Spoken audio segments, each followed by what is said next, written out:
Good afternoon, ladies and gentlemen, boys and girls of all ages. It's been 104 days since the 2024 TBL season got underway with 38 teams trying to survive all the way to the end. We have 4 teams remaining, and that is the Raleigh Firebirds, the Potawatomi Fire, the LA Ignite, and the St. Louis Griffins. Tonight's matchup is against the number 2 seed in the Atlantic Southeast Division of the TBL, the Raleigh Firebirds, who finished the season 17-7, and the St. Louis Griffins out of the Midwest Division, who finished number 1 with the 18-2 record. Welcome into the side, St. Aug's University. I'm Petey Doris alongside colleague Craig Green.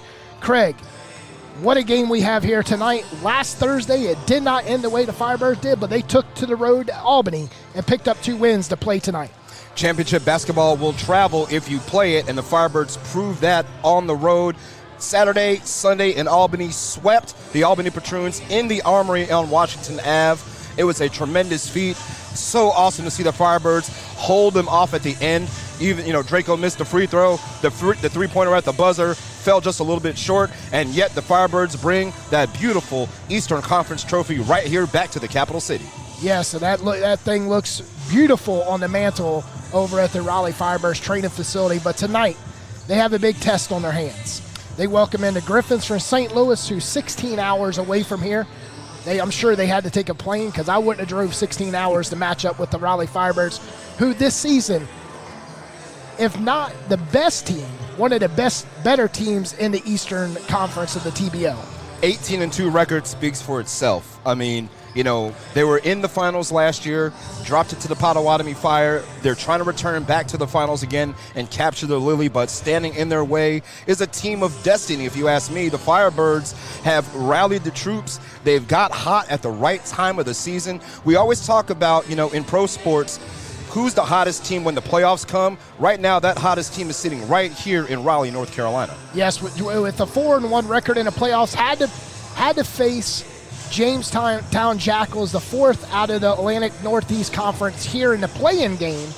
Got 1 game at more than the St. Louis Griffins, who played 2 games against Kokomo to move on to last conference, which Sunday's game went to double overtime against Medora, which, I watched that game. I'm sure you watched the game also. Medora thought they were getting fancy with it and going to put somebody in off the bench to shoot a free throw. They put the wrong man in. He put them up and gave them a chance for overtime, and that's how they're here today.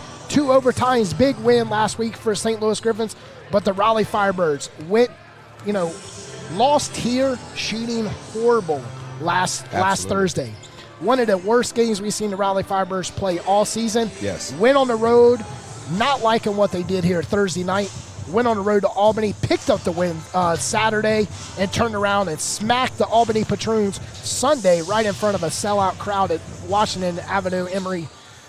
They did, yeah. We talked to players and coaches off camera, off the record, and they had the belief after that game. They know they played poorly, but they knew in their heart of hearts that if they rallied themselves together and played Firebirds basketball, they were coming right back here tonight to host game 1 of this Eastern Regional Final, and that's exactly what they did. They got in the cars, they headed up north, they didn't even bat an eye at losing this game. They knew what they had in front of them. They handled business, they stood on business, and that's why we're here, 4 wins away from hoisting the Lily. Yes, like Craig said, 4 wins away. Just win tonight, win Saturday, or win Sunday if it goes 3 games, and then we're back here next Thursday night. But we don't want to put nothing past the great team, St. Louis Griffins, in their 2nd year to TBL. A lot of teams been in the TBL for 6, 7, 8 years. Since 2019, 6 years since the TBL inaugural season, and hasn't made it this far. You cannot take it from the Griffins. Absolutely not. Just like you said, an expansion team last season came in, took TBL by storm, fell just short of hoisting the Lily themselves. Potawatomi Fire, just too much for them to handle. And you see how good they are. They're returning this season undefeated. That's just insane to me. The Griffins doubled down. They're 18-2 this season. They're determined to right the wrongs from last year's final, but standing in their way, of course, is the Raleigh Firebirds, a team of destiny, 17-7. Lost some games they probably shouldn't have lost, but again, they've got themselves together. They've won the games they needed to win, and that's why they're standing right here tonight. It's all about survive and advance this time of year. 4 teams remaining. We're 13 minutes and 50 seconds away from tipping off here. Craig, the Raleigh Firebirds drafted one player that's on the St. Louis Griffins 3 years ago, and that's James McKelvin. That is one guy the Firebirds need to watch out for tonight. McKelvin knows how the Raleigh Firebirds come in and play. He was in the Firebirds jersey 3 years ago, at a different location, but, he was still under the same coaching staff. We can't take it from him. He might have a little bit of insides for the St. Louis Griffins. He could know some of the intel from the Firebirds head coach, Bob McKinney. He may know a little bit of what the Firebirds are looking to do offensively and defensively, but this is a new team. It's a new era. They've got new players. They didn't have Trey Gray back then. They didn't have a Glenn Robinson II. There was no Will Vetter back then. So this is a whole new team. The mindset of Bob McKinnon might be around the same, but I think the strategy, the X's and O's, the quality of basketball he's looking to employ tonight is maybe something that James McKelvin may not be ready for. Yeah, Craig, if we take a look at the tail of the tape, looking at that, as you guys look at the screen, the St. Louis Griffins average 115, might as well say 116 points, right there with the Raleigh Firebirds. Field goal percentage right down to the wire with the Raleigh Firebirds. So, this game is going to be just like last week. It is. It's a tight contest statistically, of course. We talk about the points per game. The Griffins, 9th in the league at nearly 116 points a game. They're also right there, 5th in the league in rebounding. That's a key right there for the Firebirds they'll have to look out for. Field goal percentage, they're in the middle third of the league, 47.5%. We'll call it 48. But their free throw shooting, Petey, 4th in TBL at free throw shooting. They don't take a lot of free throws, but when they get their chances, they're knocking down 3 out of 4 every time. Yes, they're 80% from shooting from the free throw, averaging 16 points off the charity stripe. But like you said, Craig, the Raleigh Firebirds averaging 30, I said it right, 30 free throws per game.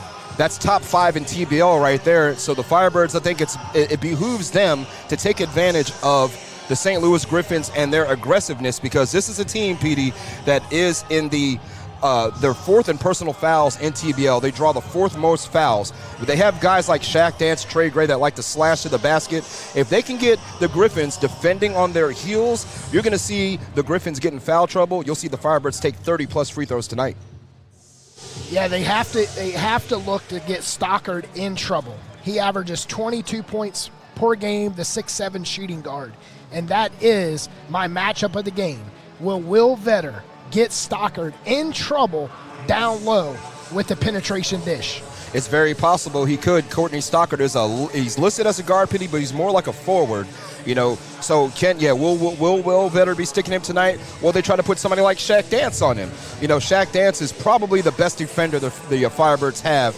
He was a defensive player of the year coming out of Limestone University and came to the Firebirds, brought that defensive mentality with him all over the world. He's a world-traveled championship basketball player, and I think 24 tonight is going to have his hands full with Courtney Stockard.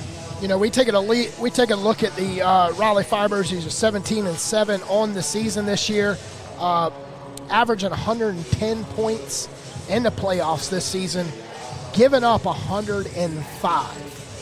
So Firebirds are winning close battles, but the Firebirds have just as much chance to just mash the gas and keep the gas flooded right through the throats of the defending players. We've seen it happen here. Matter of fact, game 1 against the Jacksonville 95ers, Bob McKinnon was in his bag, and he was putting pressure on, from the jump. Immediately applying pressure and making the 95ers feel uber uncomfortable. It's why the Firebirds jumped out to such a big lead that day. But defense always turns into offense. That's the Firebirds' mentality. They can shoot with the best of them. They are top 3rd in the league in three-point percentage. They're right around 13th in the league at three-point percentage, just around 35%. But the Firebirds will take that defense, go into transition, usually jump started by Shaq Dance, and they will knock down some threes tonight. If they're going to win tonight, they got to knock down the 3 and don't let the Griffins get comfortable from beyond the arc. Yeah, because that's one thing. The Griffins are not hot from the perimeter shooting.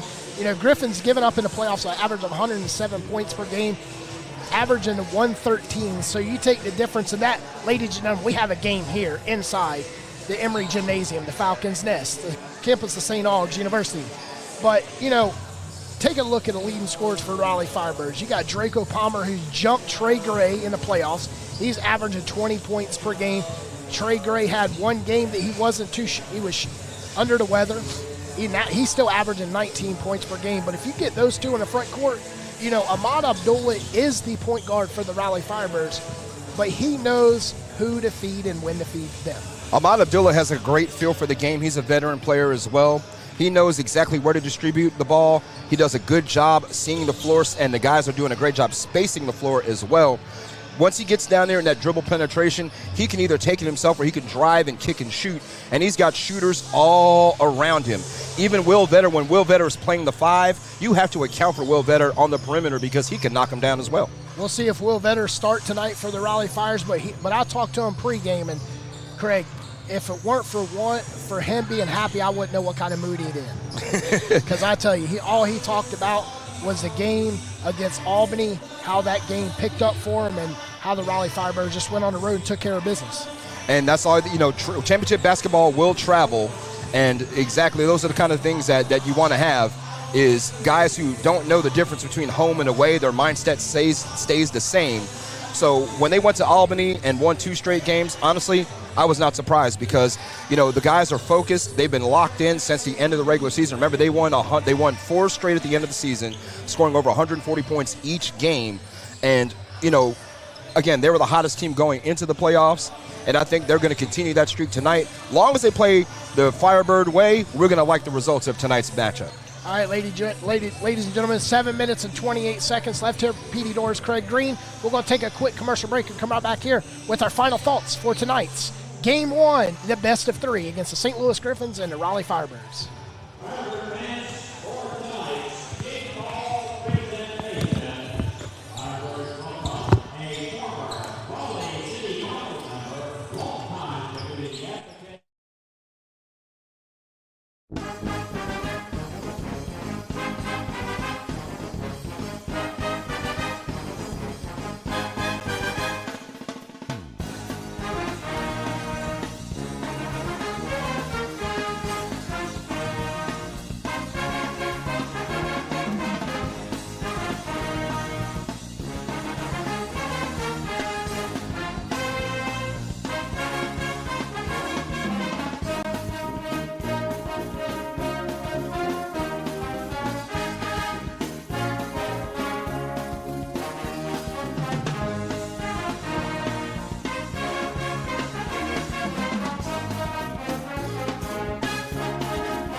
At Cardinal Family Dentistry, we are honored to serve the community of Apex by providing honest, compassionate dental care. We focus on preventative care and education to make sure all of our patients enjoy optimal dental health, and we offer judgment-free treatment if you're in need of a corrective procedure. Dr. Barker and the rest of the Cardinal Family Dentistry team want to be a resource for you when it comes to your dental health, so we always keep you well-informed and offer honest guidance to help you make the best decisions for you and your family.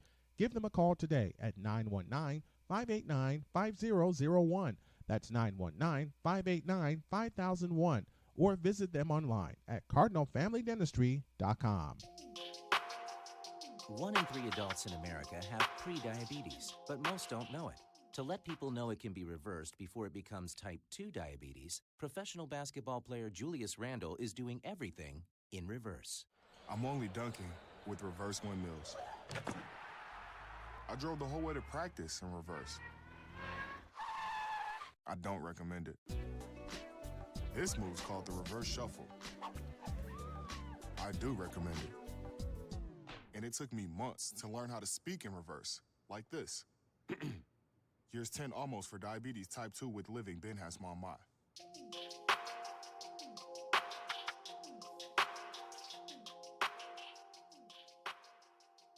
Listen and imagine.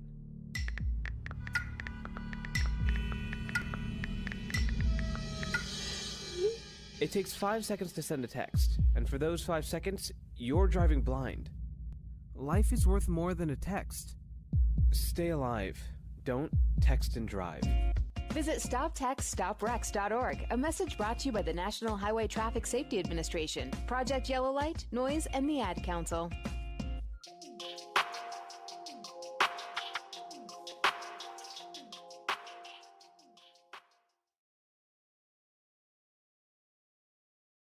One in 3 adults in America have pre-diabetes, but most don't know it.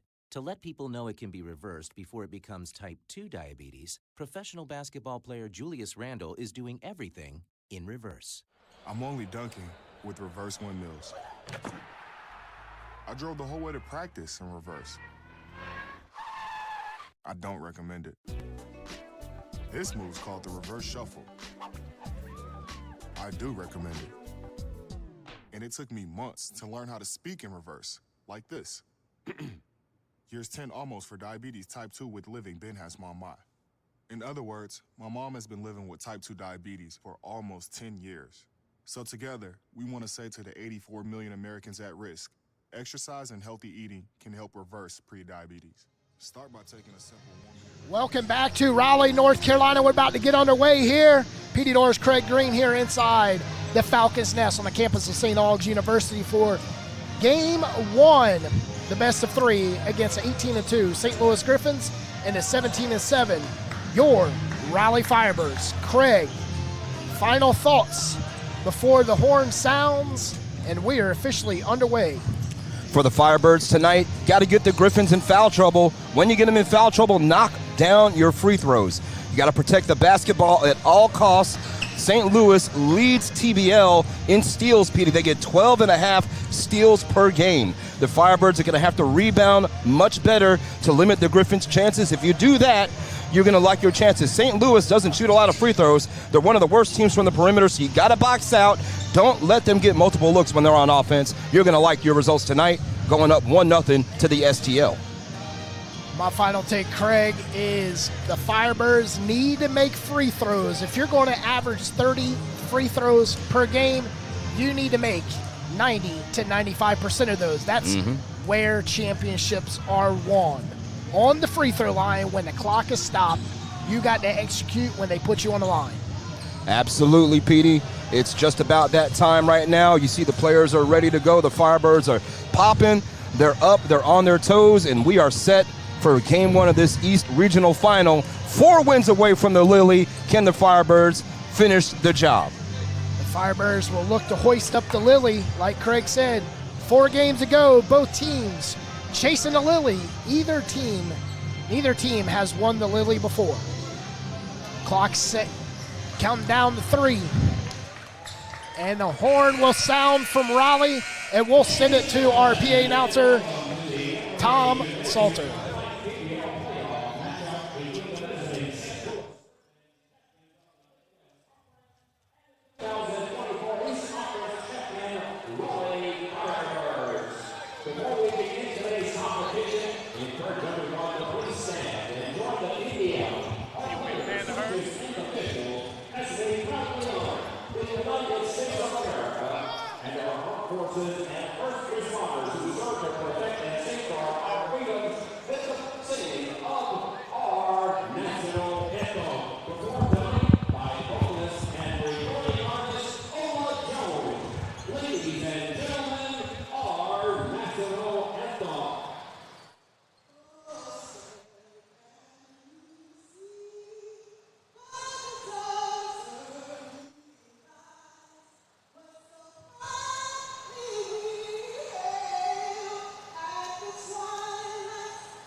Both teams with similar colors tonight. The Raleigh Firebirds wearing the white jerseys, trimmed in red numbers, trimmed in black with Raleigh across their chest.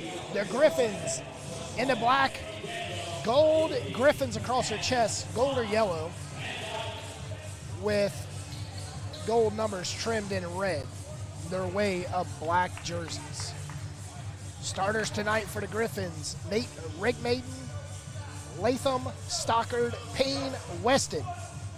For the Raleigh Firebirds, they will start Julian Gamble from the University of Miami, Shaq Dance from Limestone University, Ahmad Abdullah from North Carolina A&T, Daquan Antoine from Nichols College, and Draco Palmer from Holmes Community College.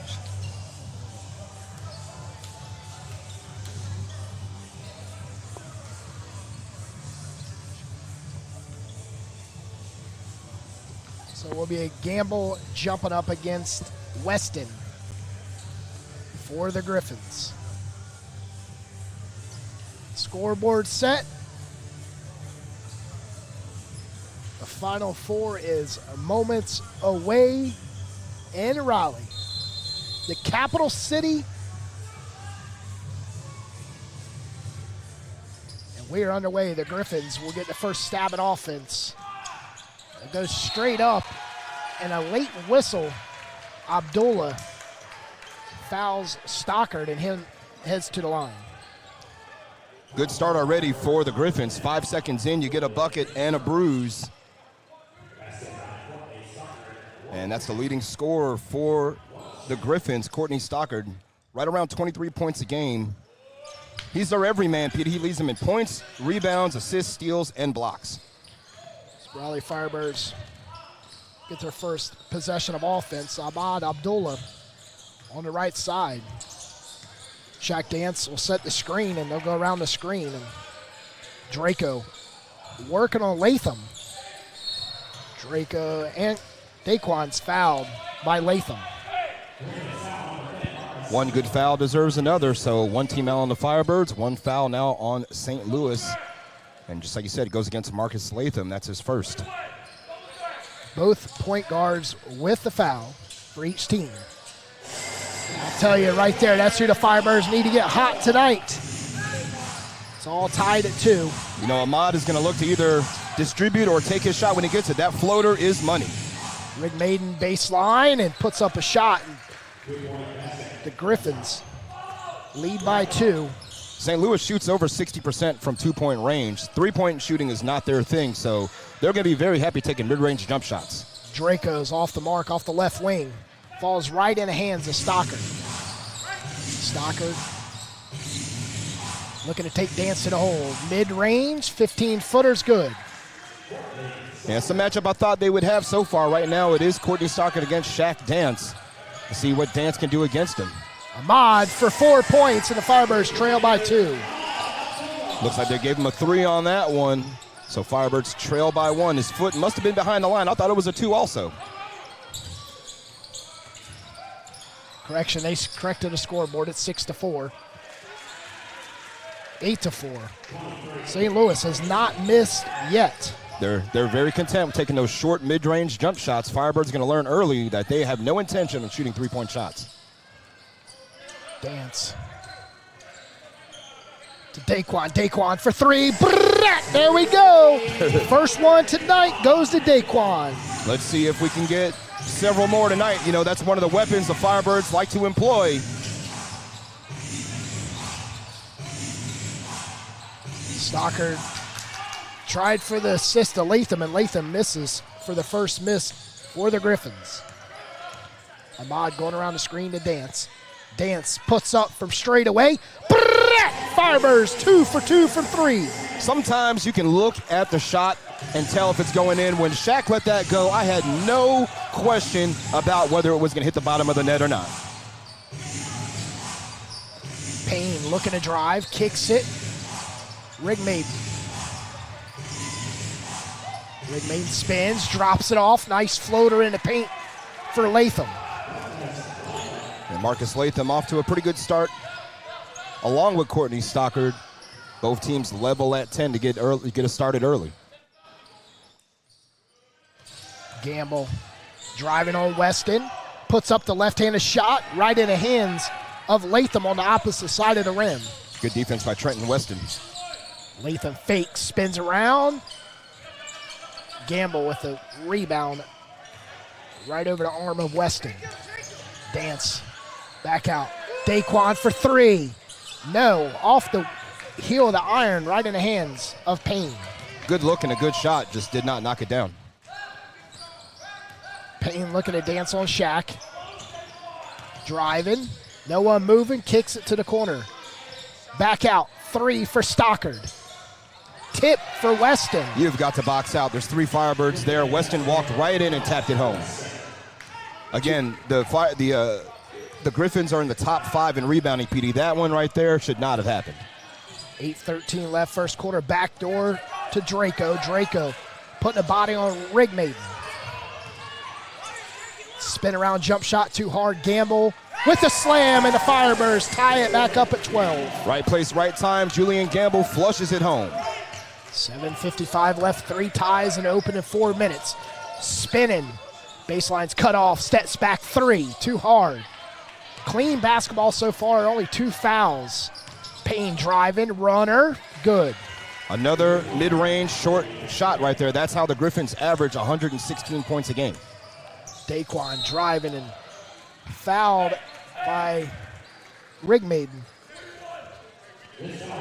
Last week in that game against Medora, Rigmaiden hit the floor hard, and that's where the Timberjacks were able to pick the Griffin to shoot the free throw and force the overtime and to come in and hit both free throws. Nishan Rigmaiden, PD, and his brother Nathaniel, 2 of the players for the watch for me, they combined for 20.7 rebounds, 5 assists a game. So they're very capable on the floor, but also, again, the Griffins are one of the teams who draw the most fouls in TBL, 4th in the league. Nettles checked in after the first. We're tied at 14.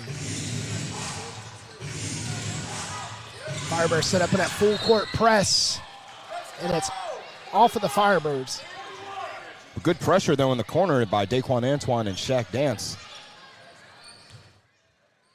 Daquan sets up on the heel of Rigmaiden. They'll come in. They'll lob it into Payne. Payne will take it down, stop, 14-footer, and Firebirds with the rebound. Stockard had it in his hand and just couldn't corral it. Dance going around with position, and he's fouled by Nettles. Dance will head to the line with the chance to give the Firebirds their second lead tonight. And there we go, Petey. Foul number 3 on the Griffins. We're only 4 minutes and 47 seconds in.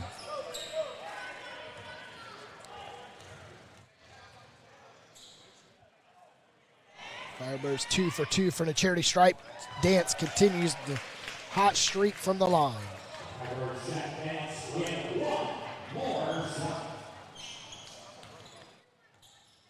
Dance with 4 points. Make it 5. Him and Daquan both with the pair of 5. One of the Firebirds' strengths, Petey, is getting the bench involved right now. They're stuck with their starters, but when the reserves come in, let's see what they can do. Here's a turnover already. Firebirds with that pressure defense. Draco for the left wing. No, and Daquan with the rebound. Back out to Dance. Dance drives, lobs it into Gamble. Gamble double team, spinning, and he's stripped by Stocker. Stocker with numbers. Nettles pull up. No, the shortest man on the court, 6 foot. Rig Maiden with the rebound. Feed Stocker. Stocker back out to Nettles. Nettles for 3. You see the nothing but Griffins flying through for the rebound was Marcus Latham. Daquan's fouled, and that's a 4th foul on the Griffins. And that's a 2nd on Stockard. We have a timeout. Firebirds, 6:23 left. 16-14, the Raleigh Firebirds lead the St. Louis Griffins. At Cardinal Family Dentistry, we are honored to serve the community of Apex by providing honest, compassionate dental care. We focus on preventative care and education to make sure all of our patients enjoy optimal dental health, and we offer judgment-free treatment if you're in need of a corrective procedure. Dr. Barker and the rest of the Cardinal Family Dentistry team want to be a resource for you when it comes to your dental health. So we always keep you well informed and offer honest guidance to help you make the best decisions for you and your family. Give them a call today at 919-589-5001. That's 919-589-5001. Or visit them online at cardinalfamilydentistry.com. Firebirds got the Griffins in foul trouble with 4 team fouls for the Griffins. The Firebirds with just 1. They lead by 2. PD Doors, Craig Green here in Raleigh for game 1 of the best of 3. Tonight's matchup, the St. Louis Griffins out of the Midwest division of the TBL and the Raleigh Firebirds out of the Atlantic Southeast, who finished the season 17-7, 4-1 in the playoffs. Both teams chasing a lily. Tonight's matchup is one for the Guinness record books. Definitely one for the ages as well. You know, got a good crowd here on hand. Folks still filing in. Hopefully, you know, got folks watching all over the world on TBL TV. And get ready for a fantastic contest here between 2 battle-tested teams, 2 teams that have earned the right to be this close to touching that beautiful Lily Mae Greer trophy. And again, the Firebirds is the closest they've come to touching it. You know, they don't want to let this opportunity slip out of their fingers. Both teams shooting 50%. The Griffins 7 for 14. The Raleigh Firebirds 5 for 10. Firebirds lead by 2, and they got both of those on the Shaq Dance free throw. Will be Griffins, correction, that will be Firebirds ball. Griffins sub in Johnson. Will Vetter in for the Firebirds. So you come in for Gamble. And again, we talked about Vetter at the 5. You still have 5 shooters on the floor. Looking for Gamble inside, and Daquan stops for the elbow, and it's good. Could have been another foul on the Griffins there as Latham knocked down Daquan taking that shot. But again, Firebirds up by 4. You'll take it. It could have been Latham's first, team's 5th, but it wasn't called. Stockard, left side to Rig Maiden. Rig Maiden waiting for someone to pop out. Goes inside to Stockard. To Stocker's mid-range is off. Dance all alone with the rebound. Dance shovels one to Draco. Draco for 3. Off the mark. And Draco is cold so far tonight. No points. 0 for 4 from the perimeter. That was Martavian Payne for 2. Griffins love taking those short mid-range shots. Again, they're not very proficient behind the three-point line like the Firebirds are. Daquan for three. Ooh. Wraps around right in the hands of Stockard. Stockard's right there, and you see why he leads the Griffins in rebounds. Stockard traveled and got away with it. And a foul on Shaq Dance. Official Kevin Sway thought that Dance didn't play clean enough defense there. A little bit of a late whistle, dare I say, but you know, I'll give him the benefit of the doubt and send Courtney Stockard to the line here for two. Stockard so far from the charity stripes 0 for 1. 0 for 2, and he's an 84% free throw shooter, Petey. Again, Courtney Stockard is the straw that stirs the drink for these guys. That leads them in points, rebounds, assists, blocks, and free throw percentage. Nate Rigmaiden checks in for his brother as James McKelvin checks in for the Griffins. 0 for 3, and how does Stockard get his own rebound? Is over the back. They call that on Stockard. Good call. Official Petey Doris right here at the table. He's got it. He's got it. You were on it before our other official, Danielle Adiati, made the call.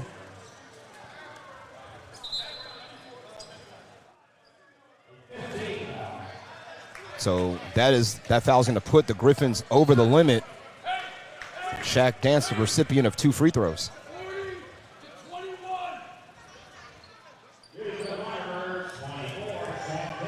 As he's pleading his case over there with the official.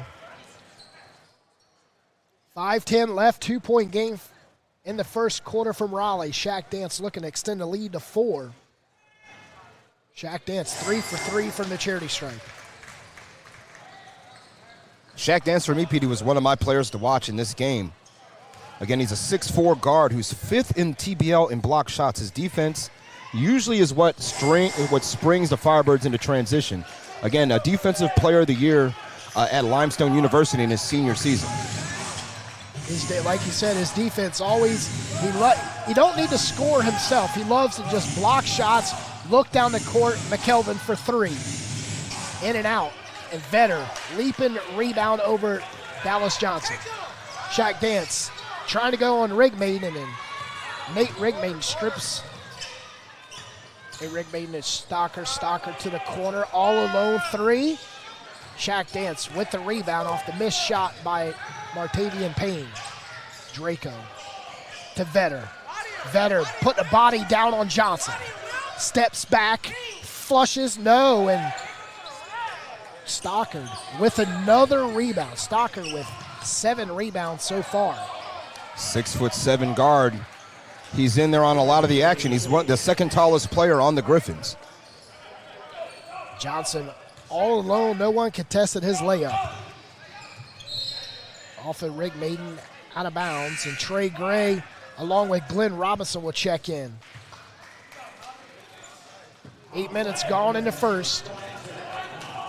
20-18, biggest lead for the Firebirds. 4, biggest lead for the Griffins. 4. This lineup out here, Petey, you've got Vetter at the 5, Robinson at the 4, Trey Gray most likely at the 3. Daquan at the 1 with... May even have Draco at the 3, honestly. Daquan goes around the screen, puts up the 3, and Glenn Robinson. How is that not a foul on Martavius Payne? His jersey was pulled. You saw the jersey of Glenn Robinson flushing through the skies. Shots blocked. Look at Daquan blocking the shot put up by Payne. Glenn Robinson showing the official, talking and saying, hey, look, my jersey went from a large to a 2XL because it got stretched out by Martavius Payne. Johnson goes inside. Not sure who the 0-0 is. We do not have the 0-0 on our roster. Griffins fighting Daquan. Uh-oh, hold on here. Playoff basketball. And now a little pushing and shoving here happening. Have to separate these teams here. Draco in there. Trey Gray trying to be the peacemaker.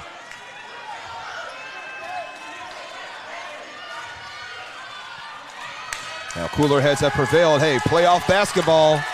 You hear the crowd getting behind the Firebirds here. They're scrapping. They know what's on the line here tonight, PD.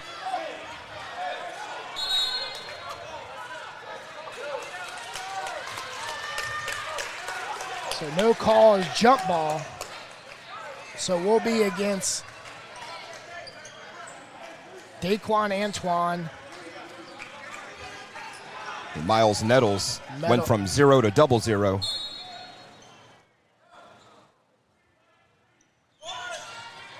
Daquan hit it back to the Griffins and just got the shot off. And Nettles fighting down low. The 6'4" shooting guard. The runners, McKelvin shots off the mark. McKelvin 0 for 2 in Raleigh. Expect the intensity to pick up now after that little exchange. Trey Gray puts up the shot, hits the floor. Vetter volleying, looking for the call. No one to call on Trey Gray. 0-0, it's going to be on Nettles. Trey Gray hit the floor hard, pops right back up on his feet with a little help from a fellow Firebird. 2018, the Flames are flying here in Raleigh. Got Jerome Cunningham coming here to the table, waiting to check in. 3-point lead, Firebirds. Firebird is 7 for 7 from the charity stripe. 100%.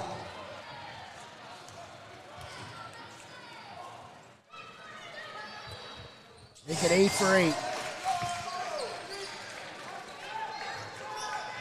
Firebirds matching their biggest lead at 4. 3:04 left. Slowly bringing it up. It's Payne. Going around the screen, hands it off to Rigmaiden. Rigmaiden look back door to McKelvin. McKelvin's fouled. Nice pass from Rigmaiden to McKelvin. McKelvin couldn't get a shot off. Got it off, and he was fouled. We got a timeout. 2:52 left, 22-18. Your Raleigh Firebirds lead the St. Louis Griffins in quarter number 1.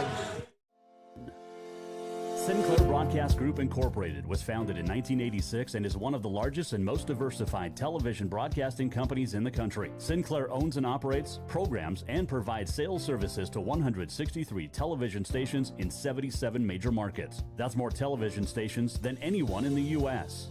We have affiliations with all the major networks including Fox, ABC, MyTV, CBS, NBC, Univision, Azteca, and CW. On behalf of Sinclair Broadcasting Group.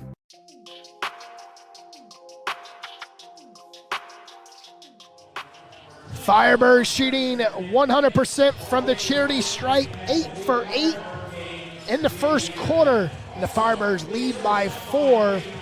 Out of the timeout, McKelvin will shoot 2 for the Griffins. PD Doors, Craig Green here.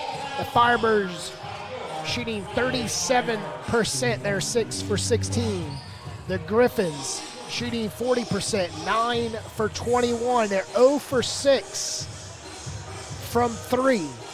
They're 0 for 3 from the charity stripe. Craig, a lot of heat going on the court with a tie-up between Daquan and Nettles, which got Draco pumped up, got the fans pumped up.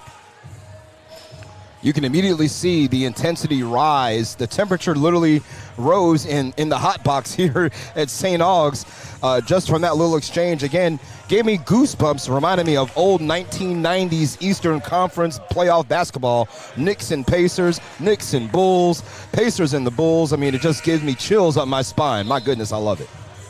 I want to give a condolence out to Jerry West, the logo man, on the passing yesterday. See a fellow Laker over there with the Jerry West jersey on. 2:52 left. First quarter, Griffins and Firebirds battle from Raleigh. Also want to send a rest in peace out to Bob Harris, the former voice of the Duke Blue Devils football and men's basketball team. Someone our PI announcer Tom Slater knows very well. So our condolences out to Jerry West and Bob Harris. McKelvin makes the first. Let's see if the former Firebird can make good here today, PD. James McKelvin, you said he's a former Firebird draft pick a few years ago. First time back here in Raleigh to see what he can do against his former team. Cuts the lead in half to 2. 22-20, and Trey Gray in trouble in the backcourt. Spinning, Nettles with the steal to Rigmaiden. Rigmaiden shuffles one right in the hands of Payne, and we're tied at 22. Yeah, they're starting that full court press. Firebirds have to do a better job against that here. That's how they lead the TBL in steals. Glenn Robinson gets it down without numbers, pulls it back out. 17 on the shot clock inside, and the Griffins get it back ahead to Payne, and Payne lays it with peace. Sorry, I don't know how that wasn't a foul on either Dallas Johnson or on Trenton Weston, sticking their hand in there and getting physical with Jerome Cunningham, as Nate Rigmaiden almost ended up in our lap here at the broadcast table. 24-22.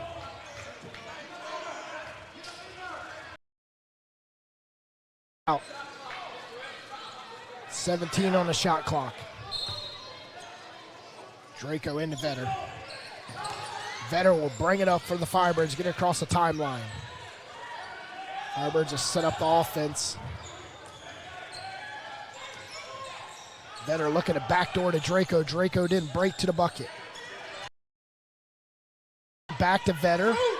Vetter driving, goes up, and no whistle.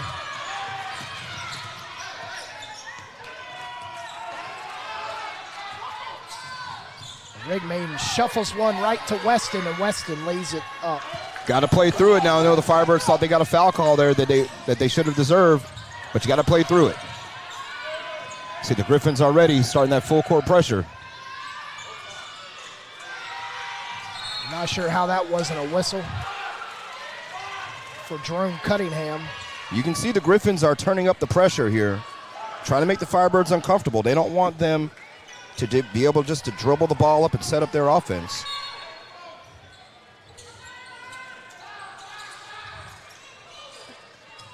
(26-22), 1:23 left. Vetter with 6 seconds on the shot clock forces up a shot right in the hands of Cunningham. Cunningham, as he slammed to the floor by Weston. This time free throws will be upcoming. And again, the Griffins over the limit. Something we'll have to keep our eyes on, who will be in foul trouble for St. Louis. Firebirds 8 for 8 from the charity stripe. Right now, Ronell Crossland is on the bench with 2 fouls already.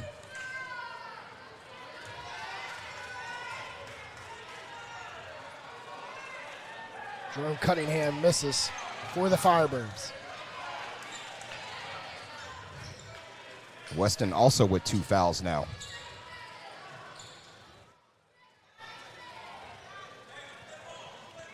Cunningham will shoot one.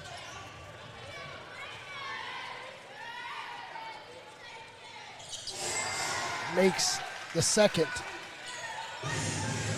Firebirds down by 3. 26-23, 1:09 left. McKelvin underneath the basket, kicks it back out to Nettles. Nettles driving, spinning around, and Cunningham. Another late whistle call. Almost as if, the shot goes up, it falls, and then all of a sudden there's a foul call.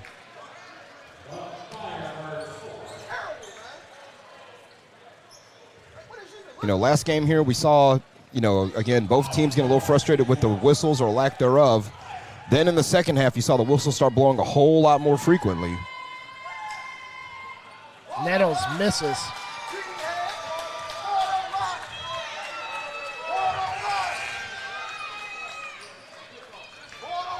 Checking in for the Griffins. Brandon Johnson checks in for the first time, as Payne will have a seat.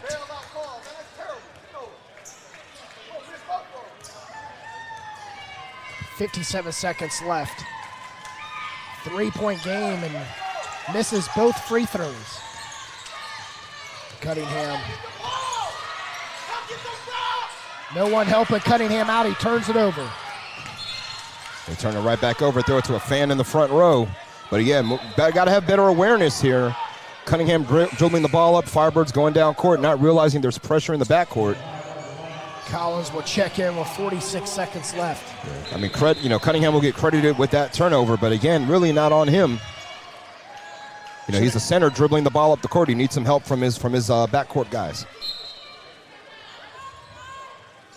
Collins will get it in Abdullah. 20 seconds separate the shot clock and the game clock. Abdullah taking McKelvin. Stops and pops. 6 points for Ahmad Abdullah early on. 3 for 3 from the field. A little bit of a spark that the Firebirds needed. Knocked down that bucket. 31 seconds left.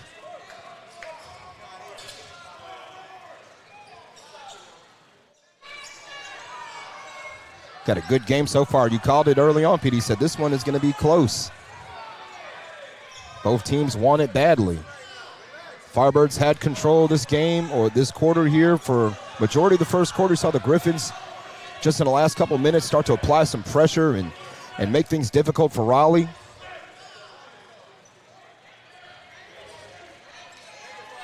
(26-25) 1-point game. They got the clock set, the shot clock set, and the game clock set. 33 seconds left. Griffins will inbound it. Nate Rigmaiden will bring it up. Firebirds will get the last shot as Robinson. It's got to be a backcourt violation. Rigmaiden driving and Glenn Robinson. Great defense for the Firebirds. Trey Gray spinning and falls, a no call. Collins for three, brushes the iron and right in the hands of the Griffins. They'll stop, put up a half-court shot, and it doesn't fall. At the end of one, 26, Griffins, 25, Firebirds will return with second quarter action in Raleigh.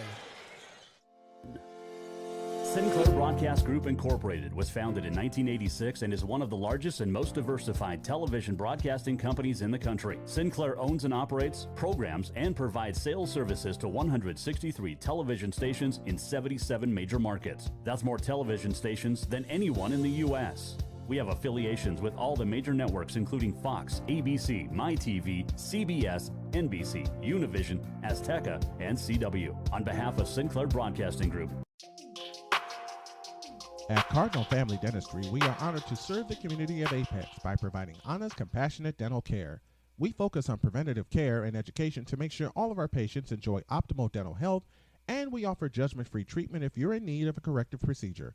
Dr. Barker and the rest of the Cardinal Family Dentistry team want to be a resource for you when it comes to your dental health, so we always keep you well informed and offer honest guidance to help you make the best decisions for you and your family. Give them a call today at 919-589-5001. That's 919-589-5001. Or visit them online at cardinalfamilydentistry.com. 1 in 3 adults in America have pre-diabetes, but most don't know it. To let people know it can be reversed before it becomes type 2 diabetes, professional basketball player Julius Randle is doing everything in reverse. I'm only dunking with reverse windmills. I drove the whole way to practice in reverse. I don't recommend it. This move's called the reverse shuffle. I do recommend it. And it took me months to learn how to speak in reverse, like this. Here's 10 almost for diabetes type 2 with living Ben has my mind.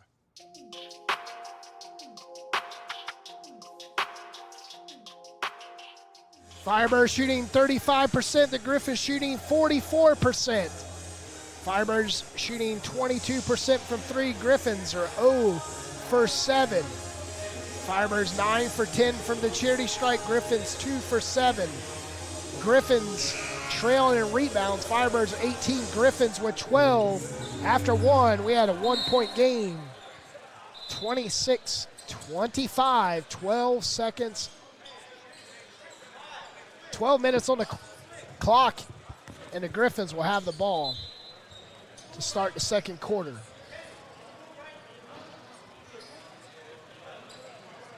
Pretty good first quarter for the Firebirds. Started off kind of hot, cooled off a little bit. I mean, they're shooting not the greatest, 7 of 20 from the field. 2 of 9 from three-point range, but they did knock down 9 of 10 from the free throw line. We said that's what they need to do. And there's a foul call on Chris Hill.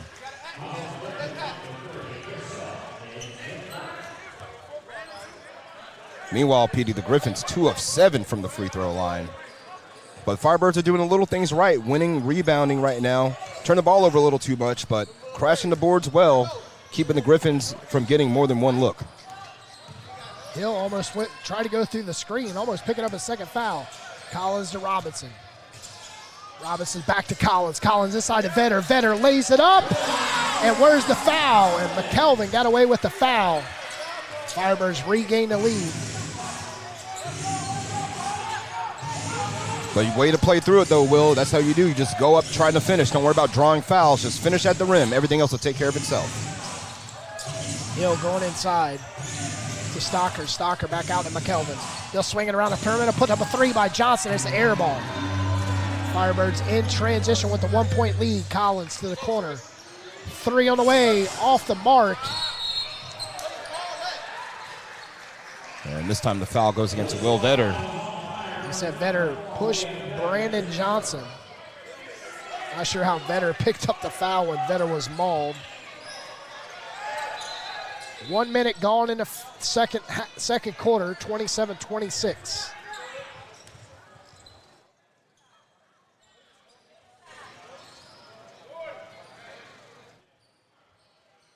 Some condensation on the floor. Looks like their referees are tending to Van Dyke and Sway over there. Excuse me, that's Adi, not Sway. Looks like we're good to go now.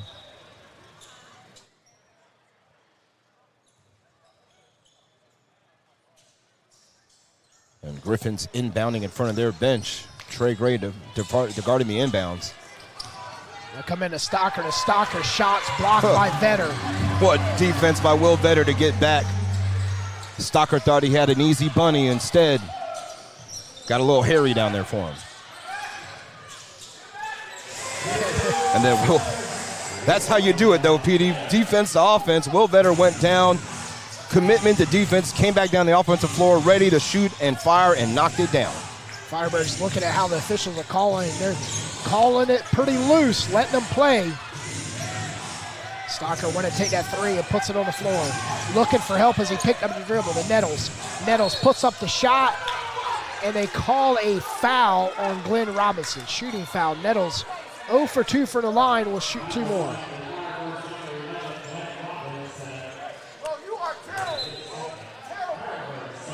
Bob McKinnon wants an explanation from Kevin Sway what the call was. We see it a lot of times here, coaches and players asking officials for clarification on what is a foul and what is not a foul, because it's not always called the same way every time. Sometimes, the whistle blows quickly. Referees want to be a little more strict, sometimes a little more lenient. Nettles makes the first. But when it comes to personal fouls right now, though, the Griffins have been called for 8. Firebirds have been called for 5.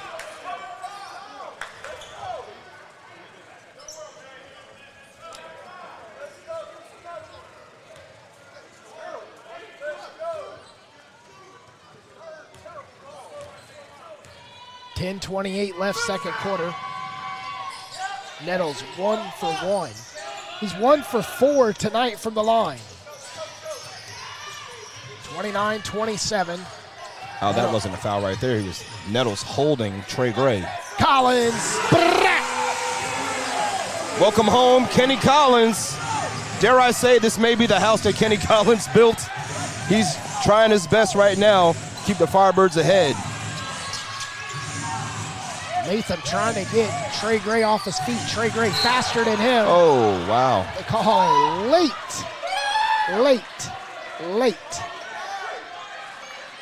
Whistle. But Hill saw exactly why Trey Gray is TBL Eastern Conference All-First Team, because he had no answers for getting around the young Firebird. He was bailed out by the official. We're going to offensive foul as Latham pushes Trey Gray.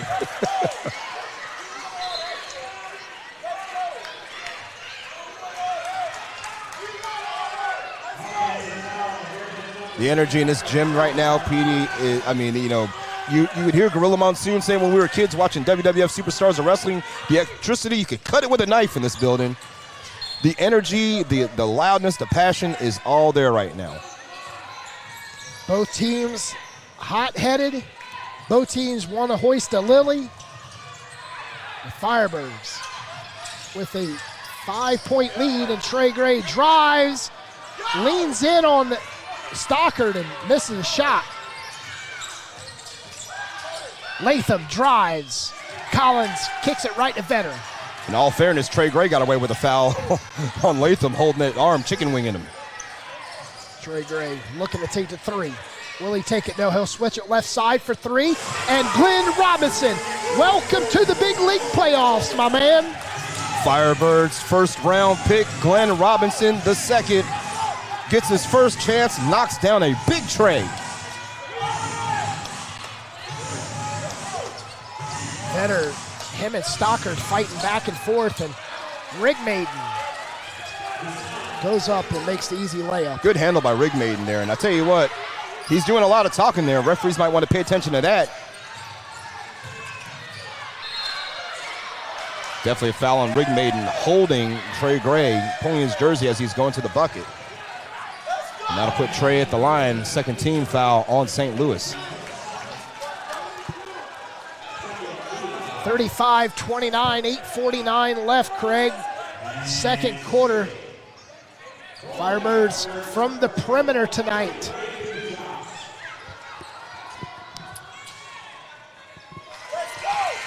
Or 4 for 12.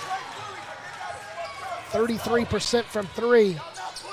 But from the charity stripe, 10 for 11. That's what you need. You know, imagine if the threes start falling. I mean, the Firebirds up by 7 now, shooting poorly from the perimeter.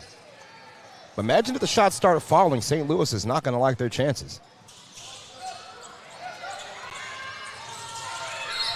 Stockard trapped off in the backcourt, and Collins with the foul.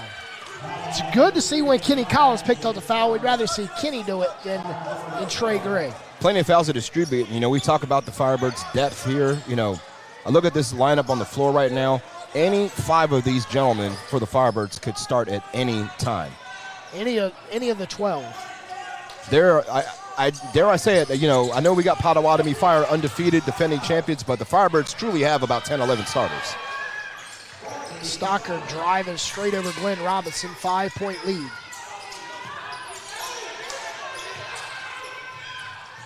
Rifles a pass, Gamble to Robinson. You can hear Gamble yelling, help. Trey Gray to Robinson. Robinson stripped by Latham. As soon as the Griffins feel the game start to slip away from them, they start to employ that full court pressure. So, love to see what Bob McKinnon has dialed up to counteract that.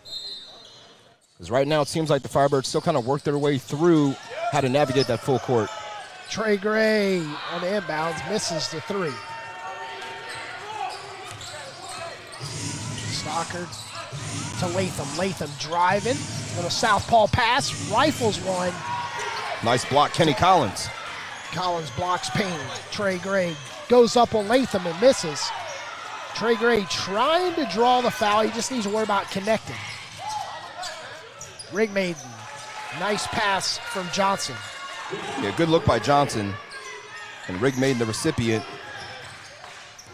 5-0 run by the Griffins. 7:43 left. Gamble putting the body on Stockard. In trouble. That's a backcourt violation. And over and back. Again, the pressure by the Griffins is bothering the Firebirds right now. What they're doing is they're catching guys who aren't used to handling the basketball. They're trapping him, and he's got nowhere to go. So the ball's got to move quicker if you're the Firebirds. Stockard trying to slam, and Glenn Robinson gets a piece of it. Collins looking up. Right side to Ahmad Abdullah. Robinson will put a three up. Low pressure, no problem. Glenn Robinson knocks it down. Second three of this second quarter. 2 for 2 from beyond the perimeter for the rookie. Walking into his shoes, the number 5th overall pick in this year's TBL draft. Daquan lob it in and Gamble. Griffins Gamble push from behind. Griffins 0 for 9 from three-point range. Collins cutting and missing the layup. And a timeout. 6:47 left, 39-33. The Raleigh Firebirds with a 6-point lead over the Griffins in the second quarter. We'll return with more action. Sinclair Broadcast Group Incorporated was founded in 1986 and is one of the largest and most diversified television broadcasting companies in the country. Sinclair owns and operates, programs, and provides sales services to 163 television stations in 77 major markets. That's more television stations than anyone in the U.S. We have affiliations with all the major networks including Fox, ABC, MyTV, CBS, NBC, Univision, Azteca, and CW. On behalf of Sinclair Broadcasting Group.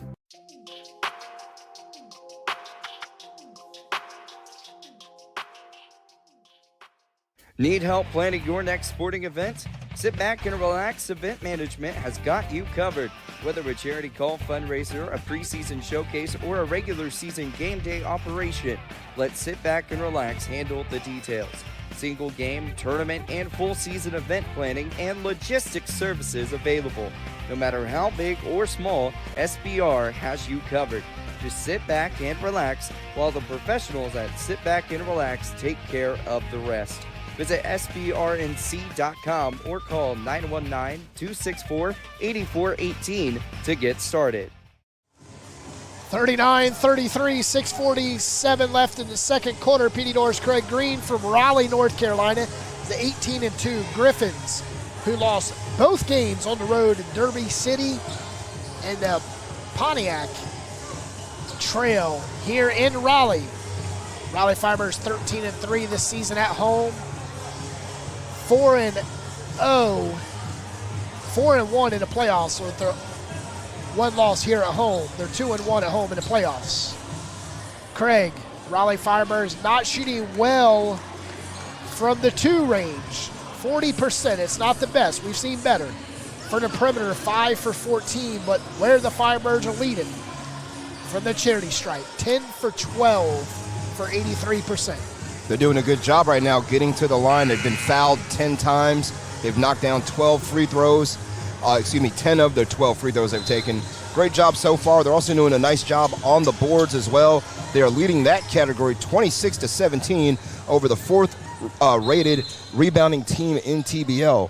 So again, Firebirds realizing, recognizing, and attacking the rim and doing a good job against the Griffins early on. Latham will get it across the timeline for the Griffins. The right side of Weston. Weston in the corner. Payne driving, 15-footer. Count it. Good shot by Martavian Payne. Leading the Griffins right now, 14 points on 7 of 10 from the field. Collins. Backdoor to Daquan, and Daquan misses. Hits the floor hard on a push-off on a rebound by Latham. Latham clipped him in midair, and Daquan came down with a thud, but luckily Daquan Antoine is all right. He's been in and out of the Firebirds lineup throughout the season, nursing a couple of lower body injuries. Hamstring had been bothering him, had an ankle issue. Still able to finish second in the TBL three-point contest, nearly defended his championship. Good to see him on the floor here during playoff time. Makes the first, extends the lead to 5. 40-35, Raleigh Firebirds lead. Here comes the Minister of Defense right here, Shaq Dance, back into the game. Daquan perfect from the line tonight, 4 for 4. Back to a 6-point advantage, Firebirds way first half, 6:05 left second quarter. Latham wanted to take that 3. One around the screen, pulls up for the left elbow, too hard, Gamble tips it right to Daquan. Shaq Dance. Driving, kicks it, back out to Daquan, flat-footed 3. Better close out on all these shooters out here. The Firebirds are loaded with marksmen.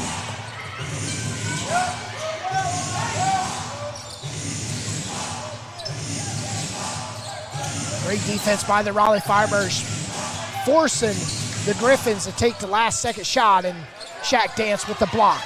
There he is. Bodies flying ahead of Gamble. Gamble goes up, stripped. Saved by the Griffins, but he stepped on the baseline. Great try by Payne. Shaq Dance got in there and blocked that shot. It's a second block shot of the game for the Firebirds. First one belonged to Kenny Collins. Correction, that's a third block tonight. Collins, Vetter, and Dance. Firebirds got to do a better job moving without the basketball here. Draco looking for someone to inbound it to.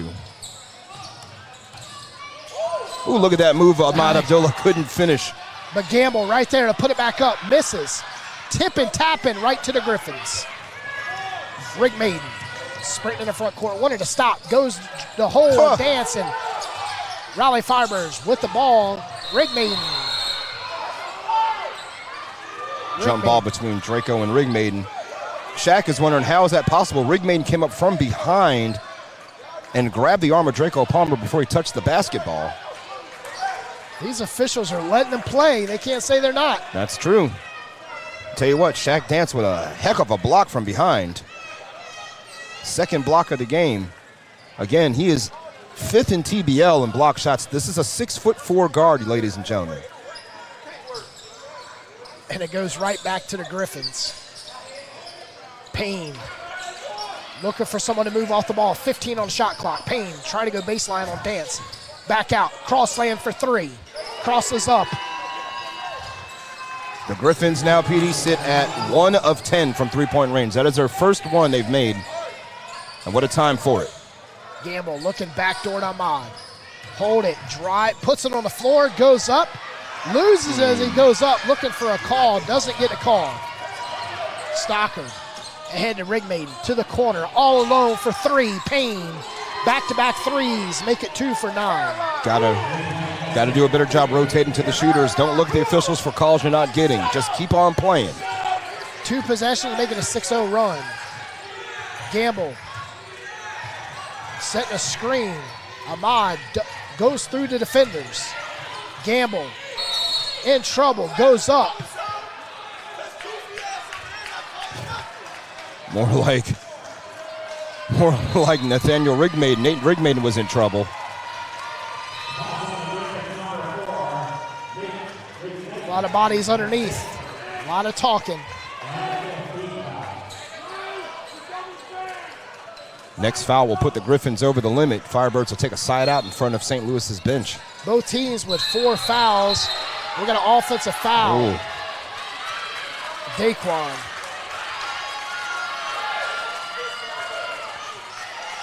Got a small contingent of Griffins fans who've made the trip from St. Louis, sitting directly across on their bench.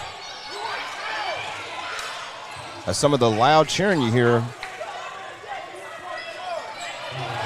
they're severely outnumbered by Firebirds fans, that is for certain, but anything happens for them, they're getting up and they're letting everybody know that they're from the STL. Rick Maiden looking to drive on Daquan, drives, hands it off to Stocker. Gets within 1. 44-43, Firebirds lead. 3:32 left.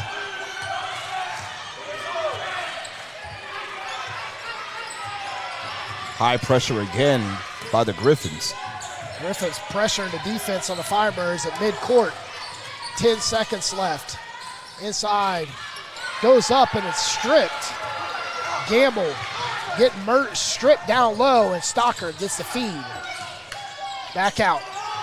Rig Maiden couldn't give the Griffins the 3. Got numbers if you hurry up. Draco stops, top of the key.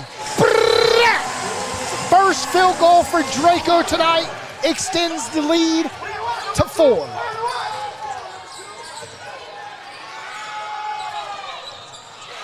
And the Griffins answer right back with Ronell Crossland off the bench with 2 fouls. Now more pressure, high pressure by St. Louis, another turnover, Petey, and they get 2 straight buckets. This is Rigmaiden now who gets his second one, Nishan Rigmaiden. And we're level again, just like that. Foul call this time. They're going to give it to Nathaniel Rigmaiden, and then a technical foul just called on Bob McKinnon. Bob gets a technical foul. Double technicals now called on Strickland, Stockard, and Alon Abdullah. Got some chaos here. Referees may need to kind of quell this thing down and may start needing to blow the whistle a little bit harder here. Wait a minute.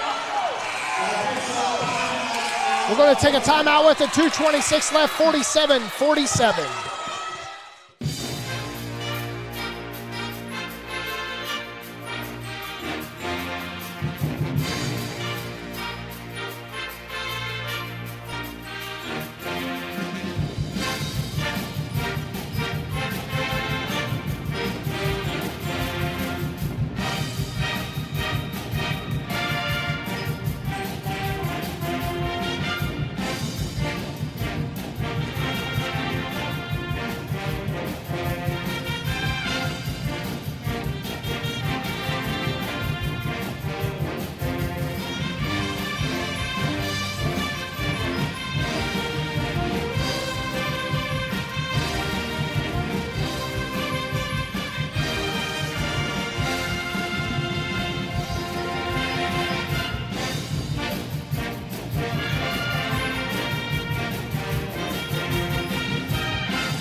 Welcome back to Raleigh, all tied at 47 for the 6th time tonight.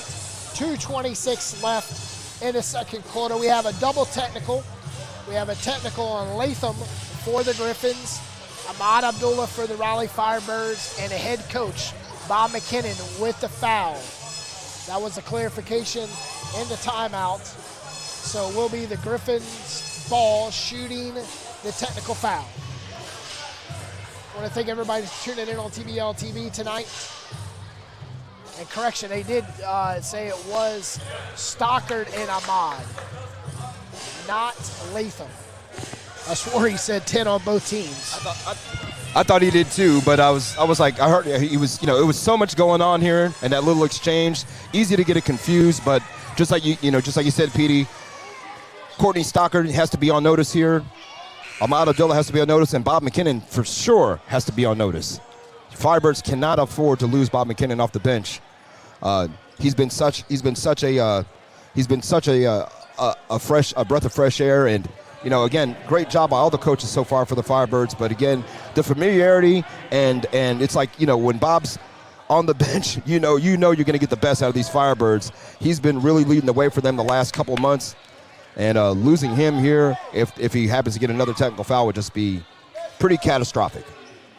Griffins take the 1-point lead on the Rigmaiden free throw technical. 1-point lead, Griffins. Firebirds will shoot 2. Daquan, he'll shoot 2 for the foul. Could be a short-lived lead for St. Louis.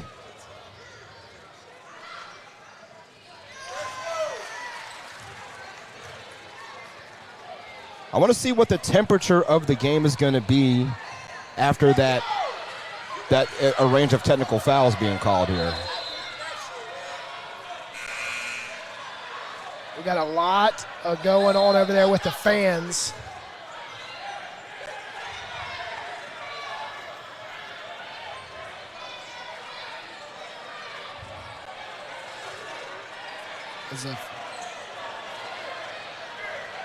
Again, playoff basketball, things are getting a little testy here. Hopefully cooler heads prevail and we can continue this game.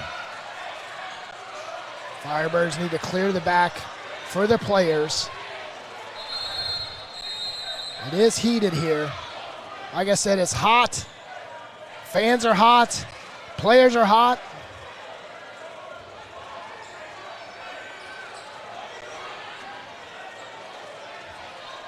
So now we'll take a timeout with them as the fans and the officials are trying to get everything situated.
Welcome back. Knotted at 48. Petey Doors, Craig Green here. 2:26 left, second quarter. A lot of heated among fans, players, and their families. The St. Louis crowd is here. Traveled to Raleigh. The Raleigh crowd, they are heated. Got officials here talking to Bob McKinnon and Mitch Jeffries, the two head coaches for the Firebirds that have led the way this season for them. Daquan at the line. Not exactly sure what sparked the altercation, but we are ready for play, so hopefully we can move on and cooler heads can prevail for the remainder of this game.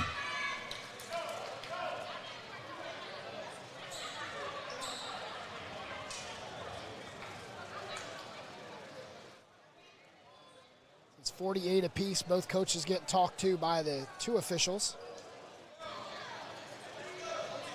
Daquan will shoot one free throw remaining. Daquan's perfect from the charity stripe tonight, 5 for 5. Leads the way with 13 points for the Raleigh Firebirds. 3 for 7 from the field, 1 for 2 from 3. Correction, 2 for 5.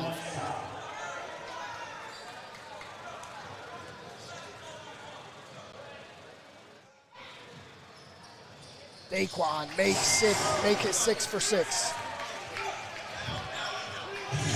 1 point lead, Firebirds. Griffins with the ball, Rigby. Back out to his brother, southpaw 3, too hard, and Ahmad Abdullah with the rebound. Draco. Only 3 points tonight for the Raleigh Firebirds. He's averaging 20 points per game in the playoffs. Daquan for his 17th point. Just like that, Daquan leads the way for the Firebirds, 3 for 6 from the perimeter. That's his third 3 of the game right there. Daquan Antoine, again, leading the Firebirds, 16 points already in the first half. Daquan with 17 points. 1:34 left. Griffins turn it over.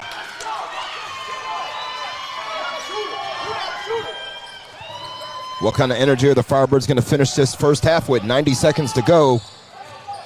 Can you send the Griffins into the locker room trailing by more than this 4-point lead you got? Firebirds led by as many as 9. They led 44-35.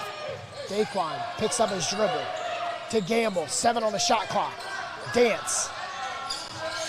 Willie Dance steps back. Long 3, no. And it's an air ball. As he slipped as he stepped back. Good idea by Shaq, just didn't execute it. Shot clock violation. Firebirds still nursing that 4-point lead. Well, the Griffins here going to look to try to find their bread and butter, which is mid-range shots. Payne driving. Great defense by Shaq Dance, but Payne's high kiss off the window. And more high pressure by the Griffins, too, as Nate Rigmaiden hanging out in the backcourt. Ahmad drops it off to Dance, and Dance fumbles. And the Griffins looking to take their first lead since a 27-20 correction. Since into the first quarter, they led 26-25. Can't have any more unforced errors like that one. Shaq just unable to handle the basketball. Payne inside, putting the body on Daquan. Turn around, jump shot, falls. Tied at 52. Third tie of the quarter. 6 seconds separate shot in the clock, game clock. Stabbed out by Crossland. Good recognition. He saw Ahmad Abdullah out there hanging out around the perimeter. The Firebirds can use up 15 of the 21 seconds remaining. Find the shot they like. Draco looking to take Crossland to the hole. Lobs it in to Gamble. Gamble, a two-handed slam with the exclamation mark. Beautiful pass by Draco Palmer, his third assist of the game. 4 seconds. Dance with the foul. Shaq got his left hand on Nishan Rigmaiden, and that's what drove the foul call. I think Shaq was looking for an explanation. From my view, it looked like Shaq just reached out with that left hand and got a piece of Rigmaiden as he was going up. Regardless, Firebirds over the limit. Both teams over the limit, 3.3 left. Nice on Rigmaiden.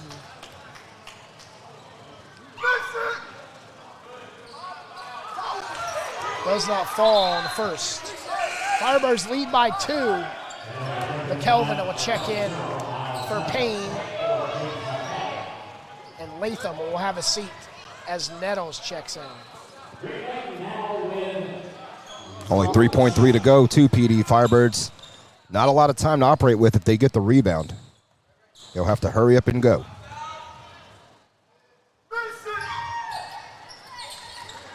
Makes one of two.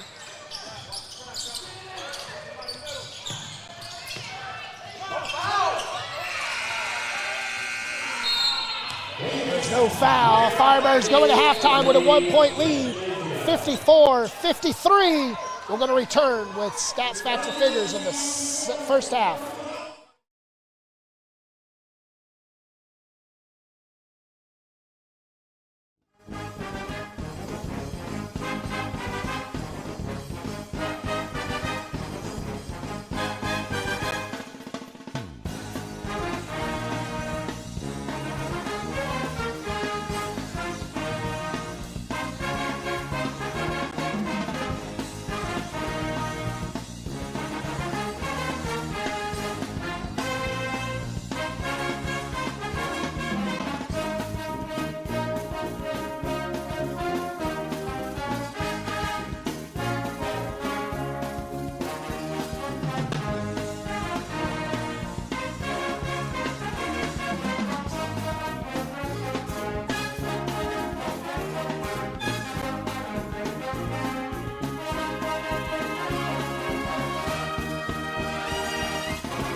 Halftime here in Raleigh, the Raleigh Firebirds holding on to a 1-point lead, 54-53 at the half. Let's take a look at our halftime statistics.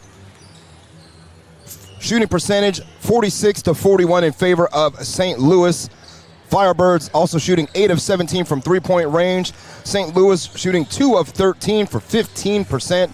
Free throw line dominated by the Firebirds, 14 of 16 from the line. The Griffins, 5 of 12 from the charity stripe.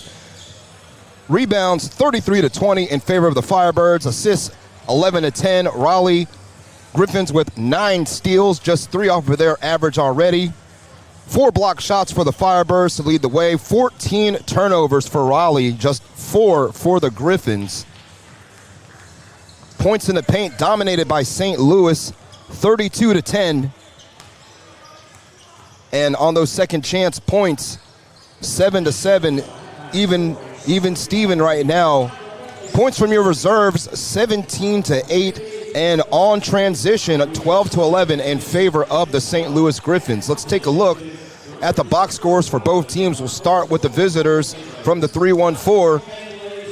They are led in the first half by Martavian Payne, 21 points, 10 of 13 from the field with 2 rebounds and 2 assists. He has 21 points in under 20 minutes of action. Nate Rigmaiden, 10 points, 4 of 7 from the field. He has 5 rebounds and 4 assists and 2 steals for the St. Louis Griffins. Courtney Stockard, the leading scorer, their everyman, 8 points in the first half, 4 of 8 shooting, 6 rebounds and an assist for Nate Rigmaiden.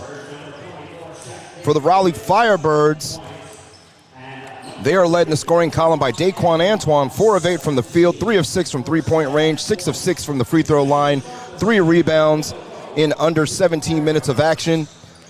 Second leading scorer for the Firebirds, Shaq Dance, 7 points, 1 of 1 from the field. That was a three-pointer, knocked down 4 free throws. He's got 3 rebounds and 2 block shots in the first half. Will Vetter, Glenn Robinson, 6 points apiece. Ahmad Abdullah also joins them with 6. Julian Gamble with 4. And again, last night's game in Los Angeles, the Potawatomi Fire were winners over the Los Angeles Ignite in game 1 of their series. So the Fire, looking to defend their championship, remain undefeated and take a 1-0 lead going back to Shawnee, Oklahoma for games 2 and or 3 this weekend. Biggest lead for the Firebirds in the first half was the second quarter. They led 44-35 for the St. Louis Griffins.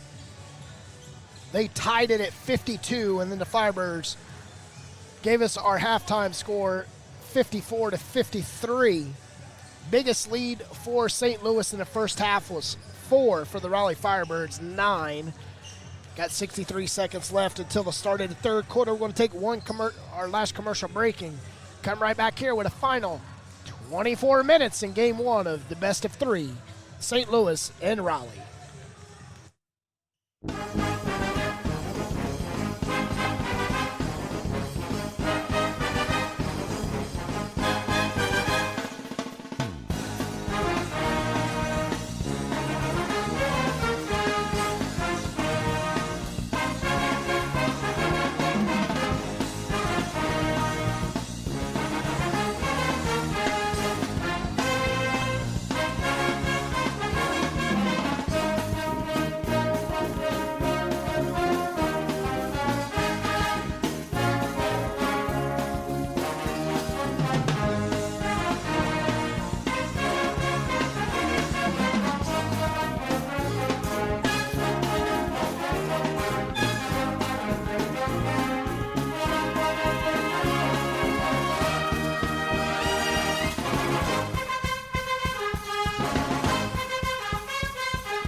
First quarter, St. Louis outscored Raleigh 26-25. In the second quarter, Raleigh outscored St. Louis 29-27. Who will lead going into the Fidelity Investments Money Quarter with the lead? After the third quarter, 12 minutes on the clock, Raleigh leads 54-53 over St. Louis. I think one important thing here, too, Pete, is that the Firebirds get the ball to start the third quarter. See what Coach Bob McKinnon draws up here out of the locker room.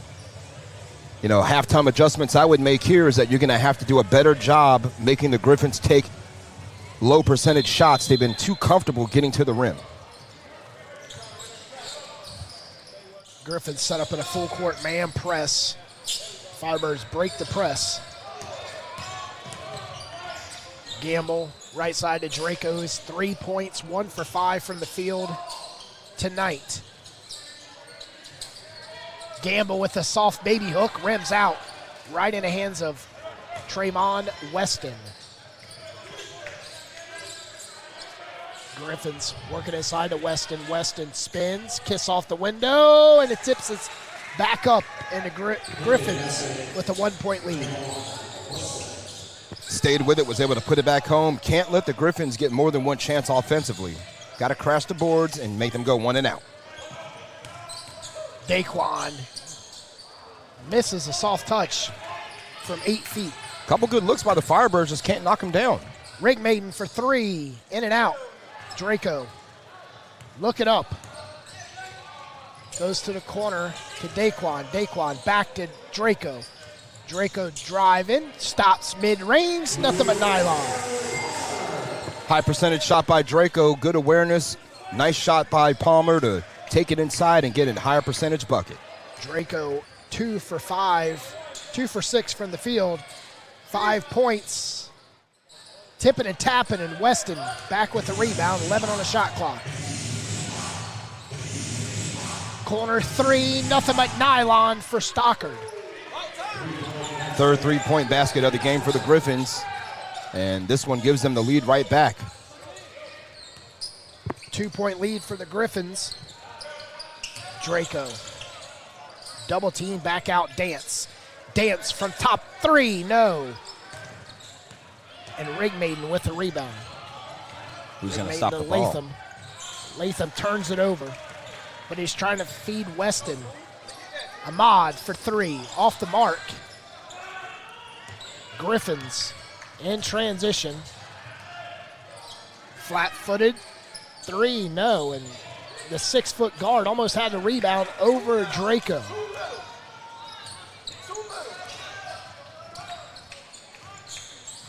Draco in trouble, back out to Dance, 13 on the shot clock. Dance looking to drive on Rigmaiden, drives. And Weston with the block and Rigmaiden with the foul.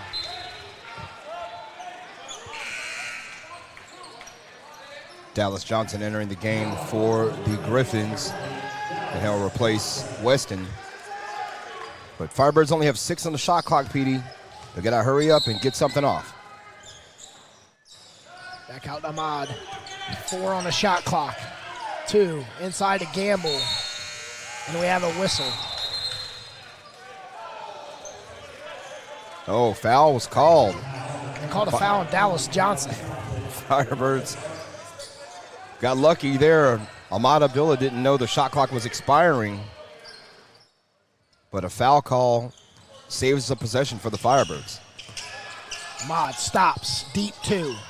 Gamble volleying, coming out with it. The Griffins. 58-56. The Griffins with the lead with the ball. Gamble. Off the missed shot by Payne. 3 minutes gone here in the third quarter. Draco does not tie it on that shot. Dallas Johnson with the rebound. Firebirds come out cold here in the third. Getting good looks. That was a nice behind-the-back pass to Daquan Antoine. Wrong jersey, wrong color. And look who it is. Draco cleaning up Ahmad, and Ahmad holding a hamstring.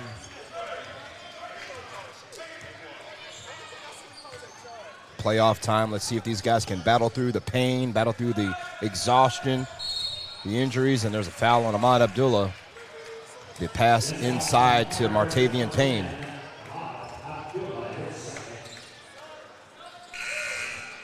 So Rigmaiden will check in, and Nate Rigmaiden, he'll check in for the Griffins.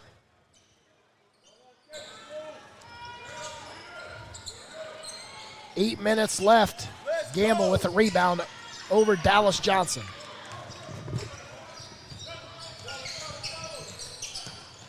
Ahmad. Into Gamble. Gamble lays it up. Looked like he wanted to dunk it, but he stays right with the layup. Tell you what, Gamble's a mismatch in favor of the Firebirds. They can feed that man down low. I don't know if Dallas Johnson can defend him.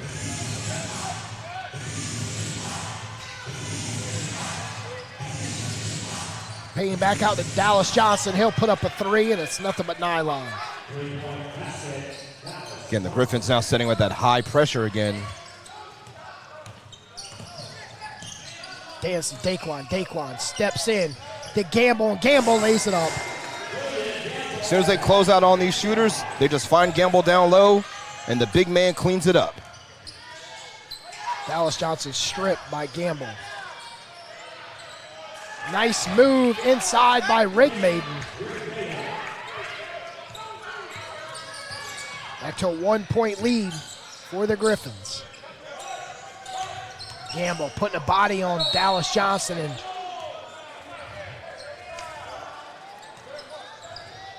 so foul on the floor this time, second on the Griffins. Trey Gray coming back in, but timeout's going to be called first by the Firebirds. 6:51 left. Third quarter, 63 Griffins, 62 your Raleigh Firebirds. You're listening to Raleigh Firebirds basketball on TBL TV. Adults in America have pre-diabetes, but most don't know it. To let people know it can be reversed before it becomes type 2 diabetes, professional basketball player Julius Randle is doing everything in reverse. I'm only dunking with reverse windmills. I drove the whole way to practice in reverse. I don't recommend it. This move's called the reverse shuffle. I do recommend it. And it took me months to learn how to speak in reverse, like this.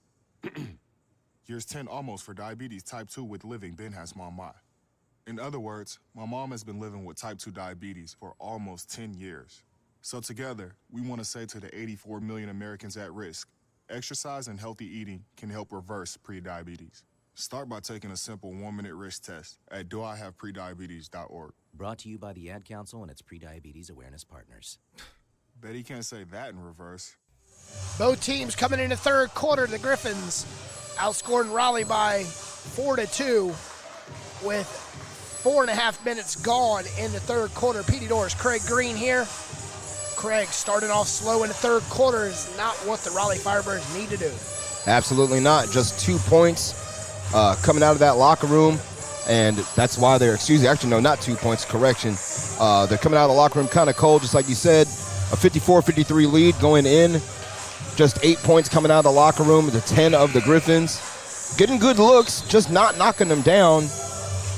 But again, got to keep the Griffins off the boards. They are the fifth leading rebounding team in TBL. So making them go one and out is imperative. You got to do a better job of making sure they don't get multiple chances.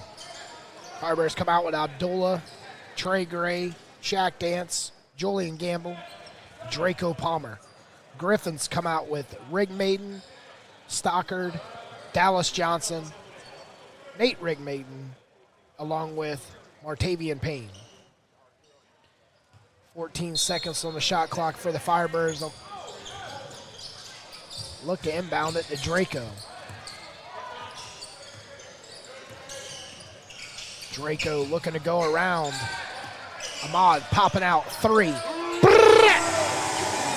Gotta have it, and you got it. Ahmad Abdullah continuing to climb the scoring charts. 6:33 left, third quarter. Firebirds regained a 2-point lead. That is the 9th three-point bucket for Raleigh in this game. Rigmaiden goes inside to Stockard, and Stockard's fouled by Draco Palmer.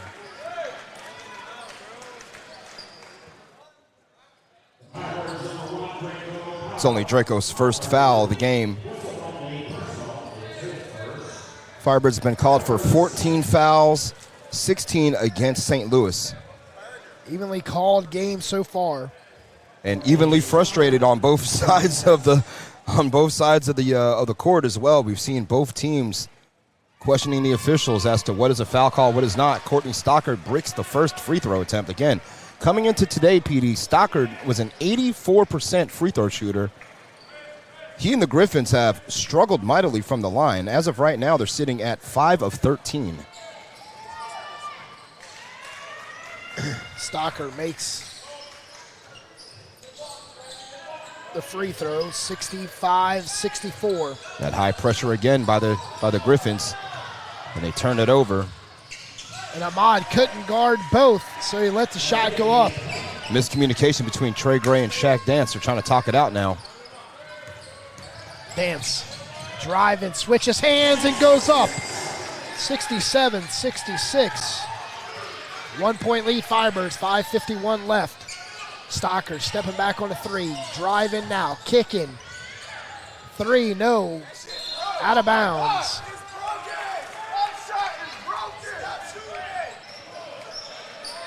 Got Nate Rigmaiden hobbled here, number 4 for the Griffins. He may need to be subbed out, and he will be. McKelvin will come in for Rigmaiden.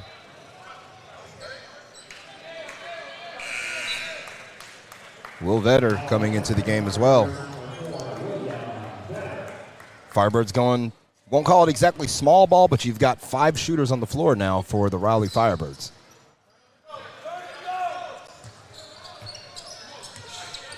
Dance will go around the screen by Vetter. Over to Ahmad. Ahmad wanted to take that three on McKelvin, pulls it back down. Vetter, high post. Left elbow, 8 seconds. Vetter steps back, flushes it home. That's a shot right there that'll build your confidence. Vetter trying to lull him to sleep. Rises, fires, and knocks down the mid-range jumper. Dallas Johnson inside, double team, back out, Stockard. Bounce passes one left side. Cross corner to McKelvin. McKelvin putting it on the floor, 6 seconds, puts up the shot, nothing but nylon. The Griffins want absolutely nothing to do with the three-point line unless they're wide open.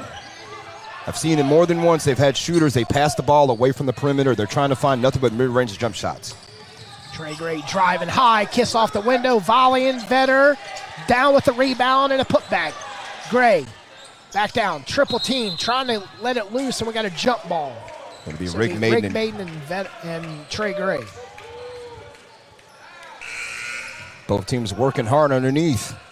Neither team really able to create a bunch of separation on that scoreboard. I mean, the Firebirds, their biggest lead of the game, 9 points.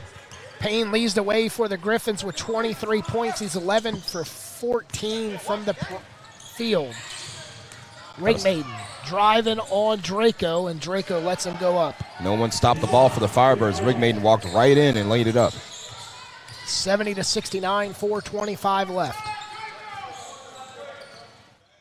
Ahmad calling out the play here. Ahmad right side to Draco. Draco spinning, going around the screen. Back out to Vetter. Vetter alone for deep two. Ooh. Love that ball fake. Cleared a little bit of space, was able to jump up, rise, and knock down that 18-footer. 71-70. And Vetter fouls Stockard, and Stockard will go to the line to shoot and one.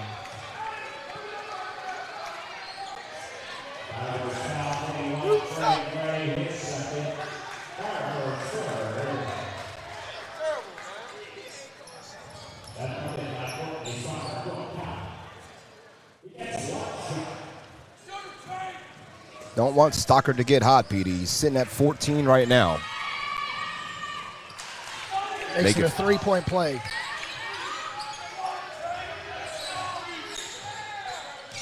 .355 left, 71 apiece.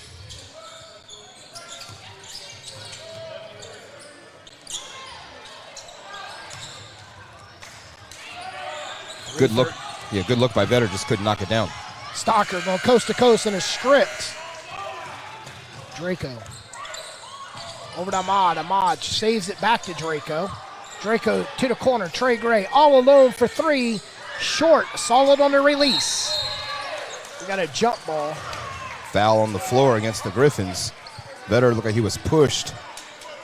And he was. Score is 73-71. 3:21 left. The Griffins.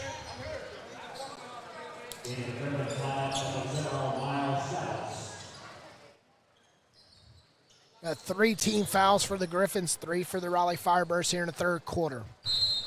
6.5 minutes gone.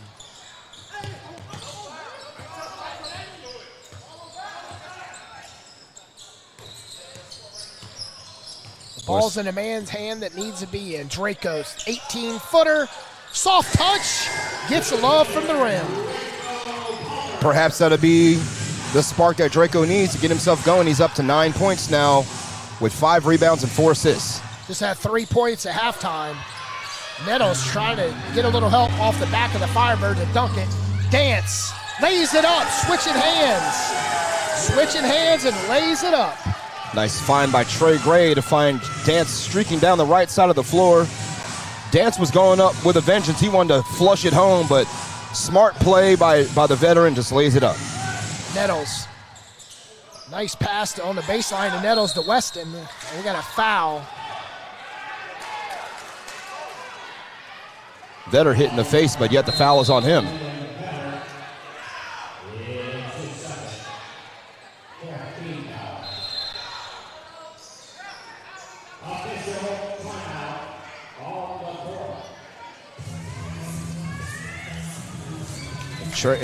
Draco Palmer talking to the officials saying, hey, look, our guy got hit in the face. He's still smarting from it. How's a foul on him? Got to fight through the frustration. I think there's some blood coming from Will Vetter.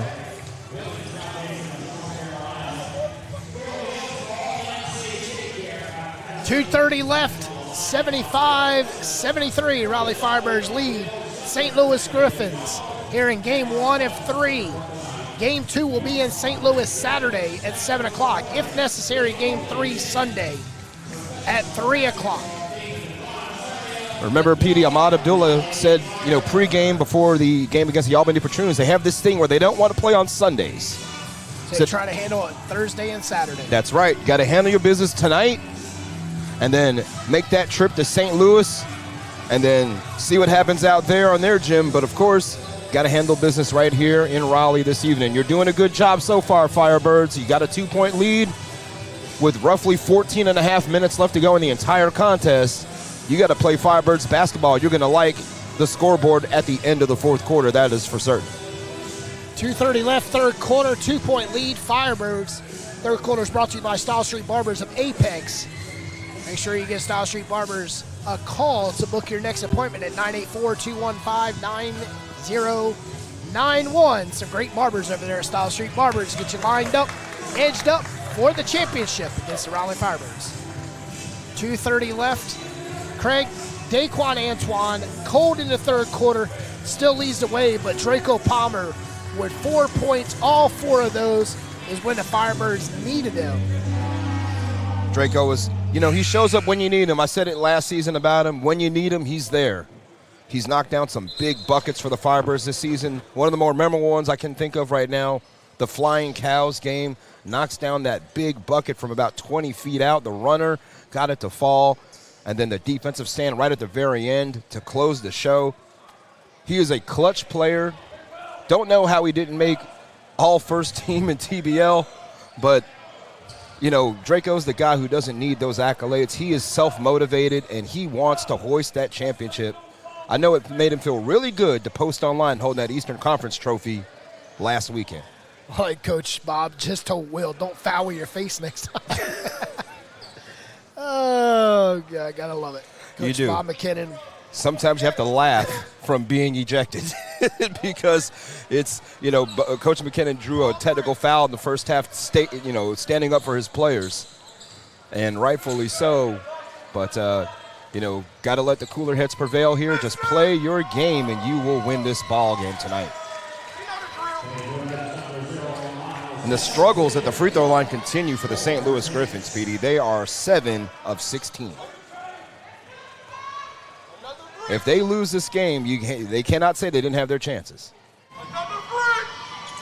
10 missed free throws, and Shaq Dance gets the rebound right over Brandon Johnson. Here goes that high pressure once again. Trey Gray is getting pretty much everything but raped in the backcourt. Turnover. It's kind of hard to see where Vetter was throwing the ball. He was triple teamed at the timeline. Thinking his man was there, Trey Gray wasn't there, and it's a turnover. McKelvin to Nettles. Nettles looking inside, going around the screen, set by Crossland. Payne driving, stops, 17-footer. The hot hand is off, and Dance with another block. Three chances for the Griffins. Ball faked by Johnson, picks up 2. Much better job breaking the press this time by the Firebirds.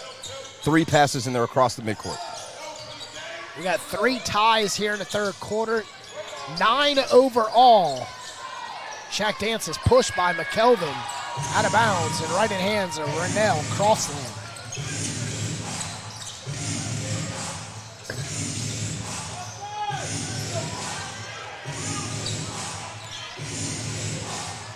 Coming up on 70 seconds left.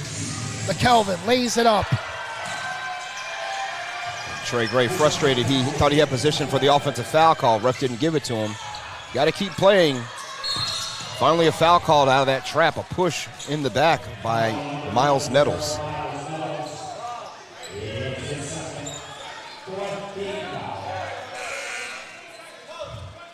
Kenny Collins will check in.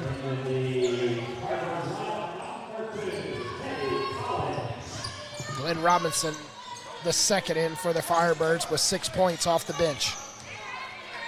Collins with 3. Will Vetter leads the way with 10 off the bench. Trey Gray puts up the shot as he's fouled. And Brandon Johnson with the foul. 56 seconds left. Firebirds huddling inside the paint. Setting the lineup for the Raleigh Firebirds: Trey Gray, Kenny Collins, Glenn Robinson, Will Vetter, and Draco Palmer.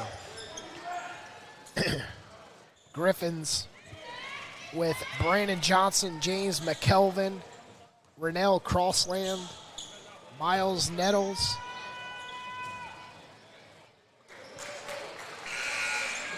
and Payne will have a seat. Leads the way for the Griffins with 23 points. Trey Gray missed the first. Makes the second a 1-point game Griffins' way. Chris Hill back in the game. Nice backdoor cut, going up. And Brandon Johnson with 4 straight points, 79-76. Griffins lead with 3. Draco picks up his dribble to Vetter. Vetter to Collins. Collins, Glenn Robinson in the corner. 3 of 3 from three-point range. Glenn Robinson the second. You give him a chance, he's going to knock it down. 30 seconds left in the quarter. Glenn Robinson ties us up for our 11th time tonight. 7 seconds separate shot clock and the game clock. Latham to Crossland. Crossland. McKelvin. Baby hook, no. Vetter with the rebound. Vetter turns it over. 3 seconds. Step back. Brandon Johnson. No. Volley clears it out. Going into the Fidelity Investments money quarter. Tied at 79. Firebirds and Griffins. 12 minutes left. We'll settle it off in 12 minutes. Will we see another overtime game? Or will we end in regulation? Time will tell. Up next, the Fidelity Investments Money Quarter. Need help planning your next sporting event? Sit back and relax. Event Management has got you covered. Whether a charity call, fundraiser, a preseason showcase, or a regular season game day operation, let Sit Back and Relax handle the details. Single game, tournament, and full season event planning and logistics services available. No matter how big or small, SBR has you covered. Just sit back and relax while the professionals at Sit Back and Relax take care of the rest. Visit SBRNC.com or call 919-264-8418 to get started. Raleigh Firebirds bench scoring is keeping them in the game. Will Vetter with 10. Glenn Robinson 3 for 3 from the field, 3 for 3 from 3. With 9 points, Kenny Collins with 3. Trey Gray with just 2 points, just over 15 minutes of action. Cunningham with 1 point with 2 minutes of action. Leading the way for the Firebirds, still standing at 17, Daquan Antoine. No points in the third quarter there. Limited minutes favoring a left hamstring. 12-minute set. Both teams knotted at 75.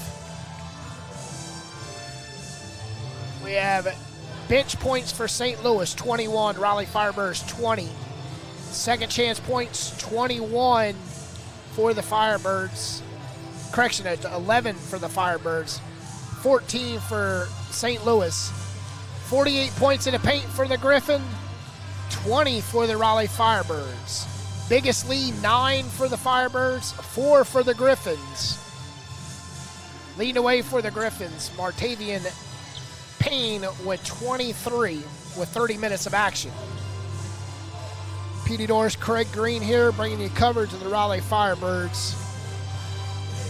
Firebirds looking to get one game up on the Griffins, headed into St. Louis this weekend. If they're going to do it, they're going to have to do a better job protecting the basketball, PD. That's the stat that sticks out to me the most. Turnovers 16-7 in favor of the St. Louis Griffins. They've done a much better job keeping the basketball away from the Firebirds. What's happened to Raleigh is they've had too much of that high pressure they've had a hard time dealing with. A couple of errant passes. We saw the last one there, Will Vetter threw the ball off the bottom of the backboard there, went right into the hands of a St. Louis player. That was turnover number 16. They turned it around and scored on it. Points from turnovers right now, 16 turnovers for the Firebirds. The Griffins have 17 points off of those 16 giveaways. Brandon Johnson gets the inbound from McKelvin. Collins picks him up for a double-team trap. McKelvin, baseline, kiss off the window, no. But there to clean it up, and Chris Hill to Crossland with the 3 to start the fourth. See the swarming by the Firebirds defense there. They did everything but get the basketball away from them. Now here the Griffins pressing in the backcourt. Will dribble the basketball, my man.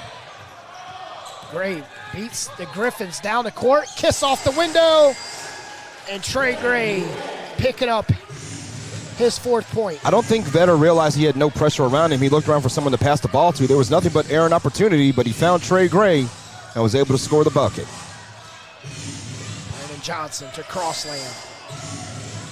11 minutes left. McKelvin spins. Kiss off the window, and it's 84-81. Nice move, quick feet by McKelvin. Was able to dance around Trey Gray and score the basket. Collins trapped off to Trey Gray. Cross-court pass to Daquan. Daquan to Vetter on the mismatch down low as he's backing down Latham. Latham pushes.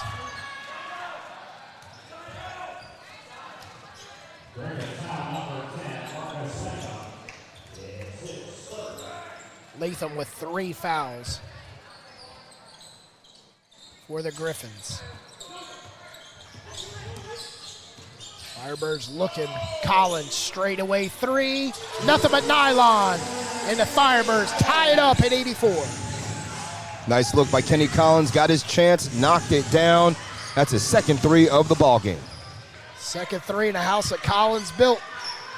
Put the final straw in the nest. Should have told him to put some air conditioning in this piece when he built it. For real.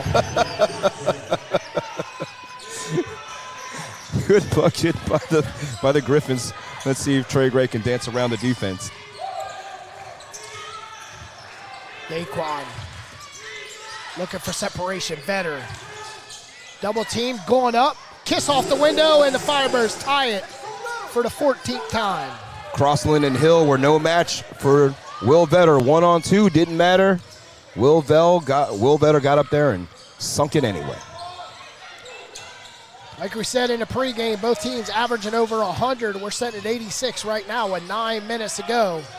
Vetter all alone with the rebound over Chris Hill. Vetter picks up his dribble. I'm not sure why the Firebirds picking up their dribble in the backcourt. Robinson in trouble. Vetter fighting. Collins picks it up to Robinson. Swarming defense by the Griffins. They're playing very energetic. 3 on the shot clock. Collins got a shot clock violation. Swarming defense by St. Louis. They are playing with high energy here and giving the Firebirds a lot of trouble. And again, that's where the game has become even. The Griffins haven't done a good job on the perimeter whatsoever. Not a good job from the free throw line, but what they have done well and what they continue to do well is force turnovers and play solid defense. I tell you, I'm not a small guy, but boy, I've lost some pounds a night. My arms are sweating like I'm out there playing. Our cooler's almost empty. Cooler? I don't like to dump that on me after the game. Woo! I'm sweating like I just ran track. Can the Firebirds get as hot as it is in here? Let's see. Boy, if they do, I feel bad for the Griffins. 86 apiece. Crosslands pass to the corner, and it's a turnover. Pass it to the invisible man standing against the wall. Pass it to the ghost like Sam Darnold. 8:56 left, 86 apiece. That is the 11th. Make that the 8th turnover for the Griffins. And Trey Gray traveled.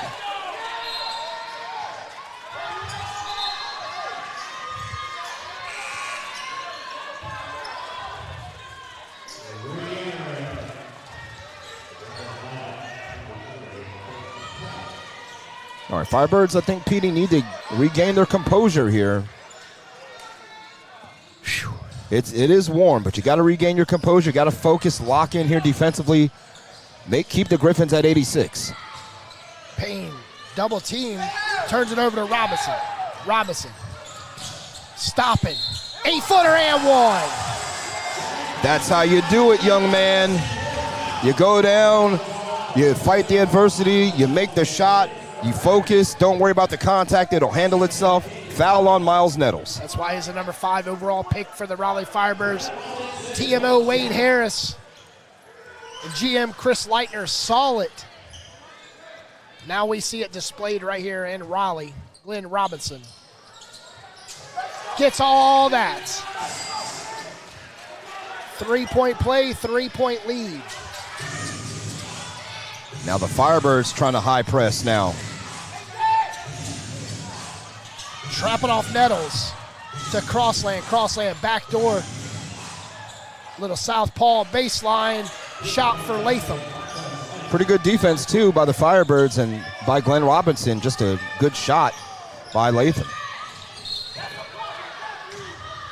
And this foul goes against Stockard, who body checked Trey Gray here to the second row.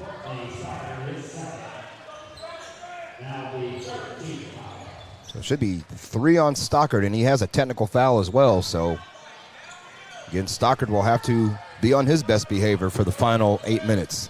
Be on your P's and Q's. Don't go to detention at Mr. Magley's office. Firebirds in trouble picking up their dribble so far from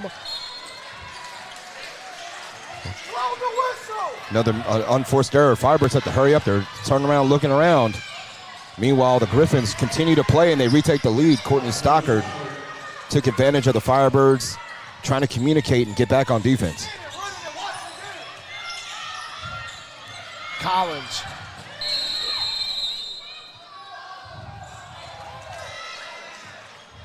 And that didn't count. Timeout was called by Bob McKinnon. And the Firebirds calling a timeout. 7:42 left. 90-89, St. Louis.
(90-89), Firebirds trail St. Louis. 7:42 left. Firebirds with the ball.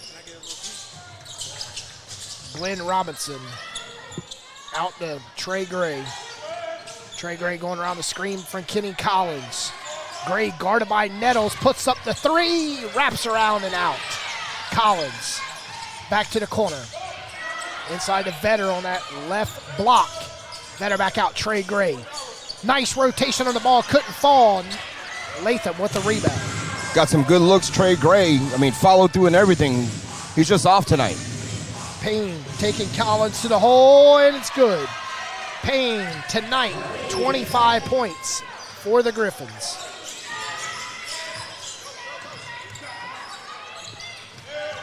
He's been the man for St. Louis. Usually it's Stockard. And now an offensive foul called. And Miles Nettles runs down the court like he hit the game-winning shot. You're only up by 3, my man, with 6.5 to go. And Gamble checks in. Ahmad Abdullah checks in. Firebirds really upset with the officiating here. But you've got to focus and lock down and keep playing, because the more you talk to the officials, the less you're focused on what's happening on the floor.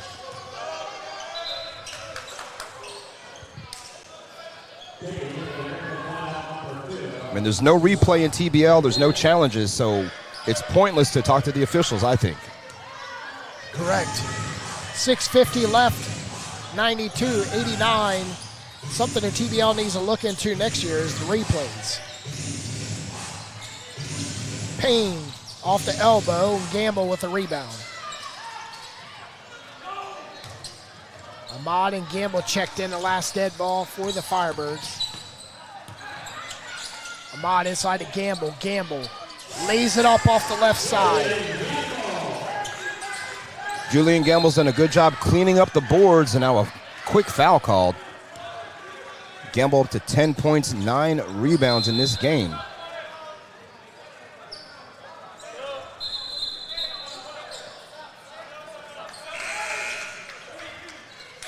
Collins and Robinson out.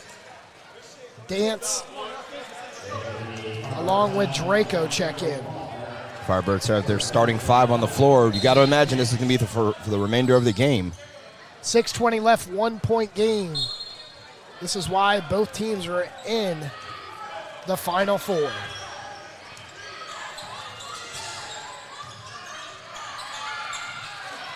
He rubs all across the rim.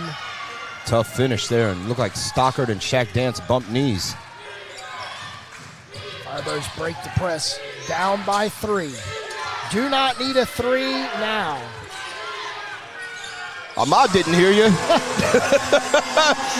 Cha-ching, Ahmad Abdullah knocks it down, and we are level at 94. When you need it, give it to Ahmad. He's got you covered. 5:42 left. Stockard to Crossland. Gamble picked up the foul on Crossland. That's only 2 fouls on Julian Gamble. You don't mind that one right now. Firebirds only in their second team foul more than halfway through the quarter. Griffins have done a good job defensively as well, Petey. Remember, they're 4th in the league in committing fouls. So far in this fourth quarter, just 3 committed by St. Louis. Firebirds 16 for 19 from 3. The Griffins tonight 7 for 17.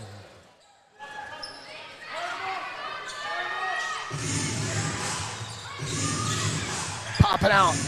Riggs made over to the corner to Payne, and Payne for 3 right in front of the crowd.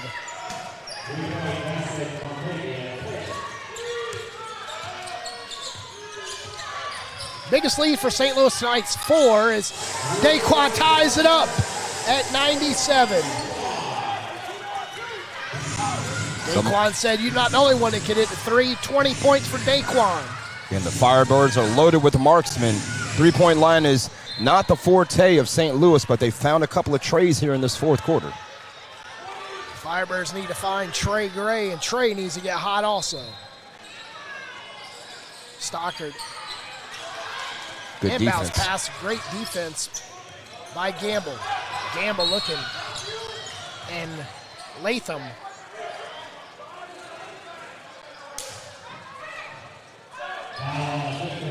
With the foul. Latham with 4. The only Griffin in foul trouble is Latham right now. He's got 4. Nobody else has more than that.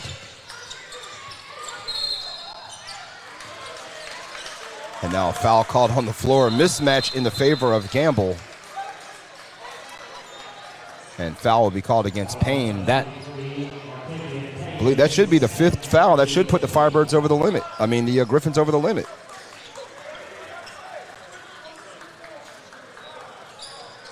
Julian Gamble will shoot 2. And foul trouble for the Griffins, Petey. Lathan with 4, Stockard with 3 and a tech. Nettles with 3. So no one really in danger of fouling out for St. Louis. The Firebirds have done a good job as well as Gamble misses the first. Ahmad Abdullah has 3 fouls, so does Will Vetter. Nobody else has more than 2. Robinson 2, Gray 2, Dance and Gamble with 2 apiece also. Gamble gives the Firebirds a 1-point lead. 98-97, 4:44 left.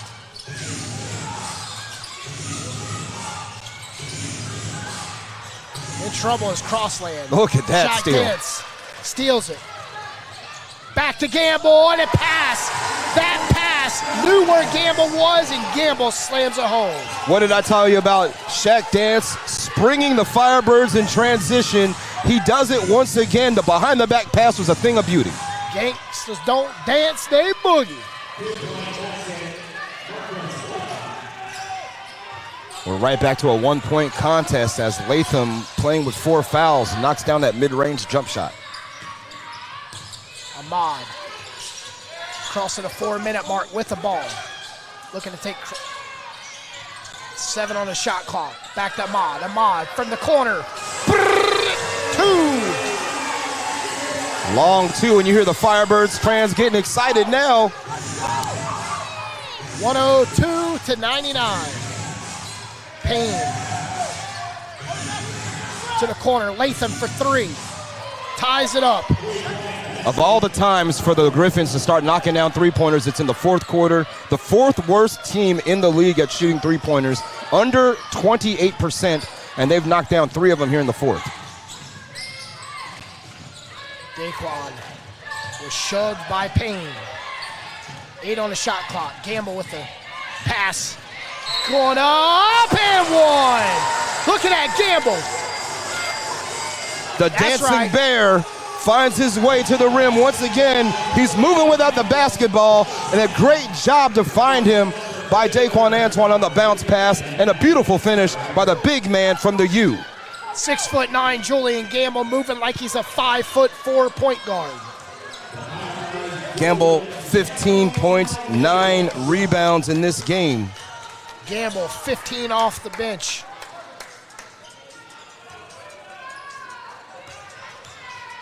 Correction, 15 as a starter. Gamble started tonight. Stockard. 104-102.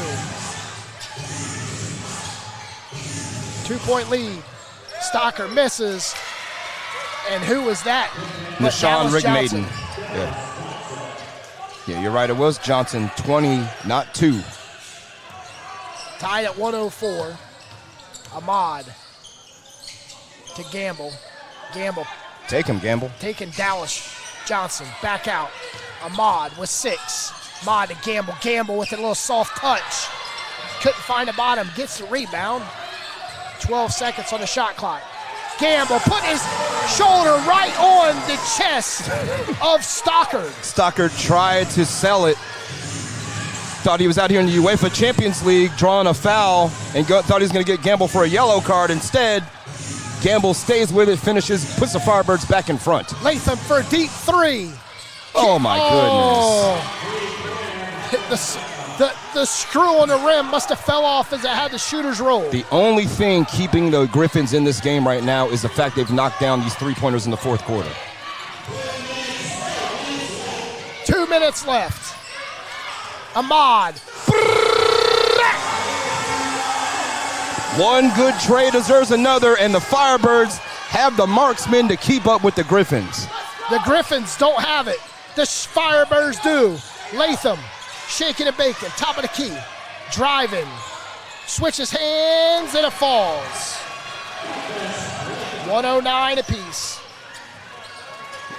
16th lead, 16th tie tonight. 90 seconds left. That's right, 90 seconds.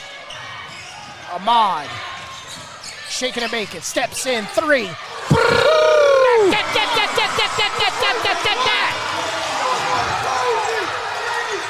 Big time shot by Ahmad Abdullah. Latham tries to put up his shooter's spot. No! And it goes with the Firebirds. 67 seconds left, Firebirds lead. And the Griffins call a timeout. Don't go nowhere. If you guys are tuning in, stand by. We got 67 seconds left, and the Firebirds are just jamming. I feel the groove. Grooving right on down to the STL. I feel it. Ahmad, the ice is running through his veins right now, Craig. If we Firebirds ever needed someone to step up tonight, it's Ahmad Abdullah, who we've talked about in every game this postseason. Ahmad knows right where to go when it's time to go. 20 points, 4 of 4, 4 of 6, 4 of 4 from 3-point range for Ahmad Abdullah, 6 of 5 rebounds, 5 assists, a fantastic game, 8 of 10 from the field. Ahmad Abdullah, my early guy for player of the game. He has stepped up here in this fourth quarter, and the Firebirds are 1 minute, 7 seconds away from taking a ride to the 3-1-4 with a 1-0 lead if they can hold on and play some hellacious defense. Firebirds taking that 9-1-9 to the 3-1-4 with a 1-0 lead. Like you said, Craig, 67 seconds left.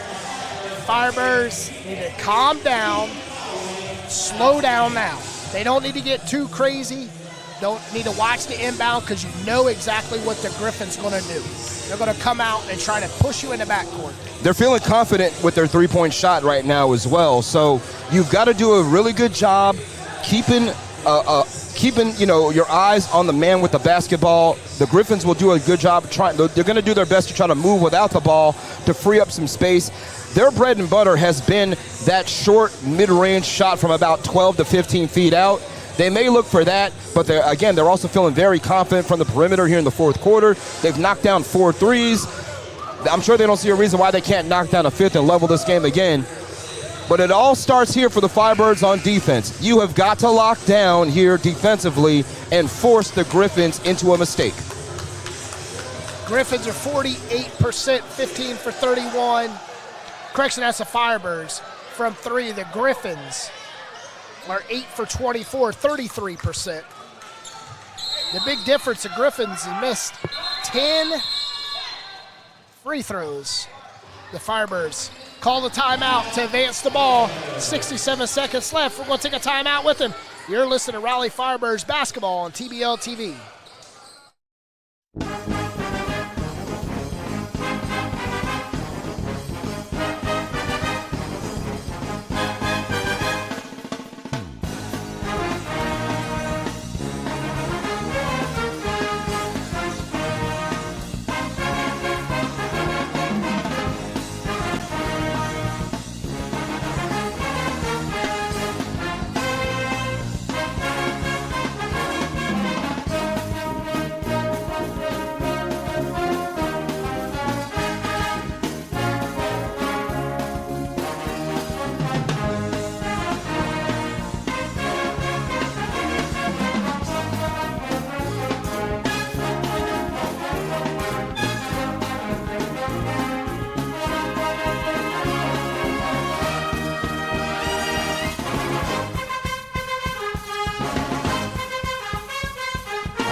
Seconds left. Firebirds will be inbounding the ball at midcourt.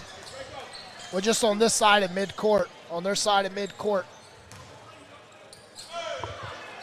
is Ahmad Abdullah. He'll be able to run the sideline. They'll go into Daquan, and Shaq is hit in the ribs.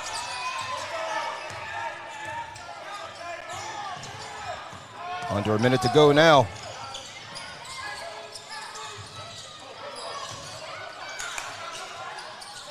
Julian, backdoor, nothing there. Daquan, no. Gamble with a rebound, and the Firebirds reset the shot clock. Just 10 left. You got to hurry up, though, Draco.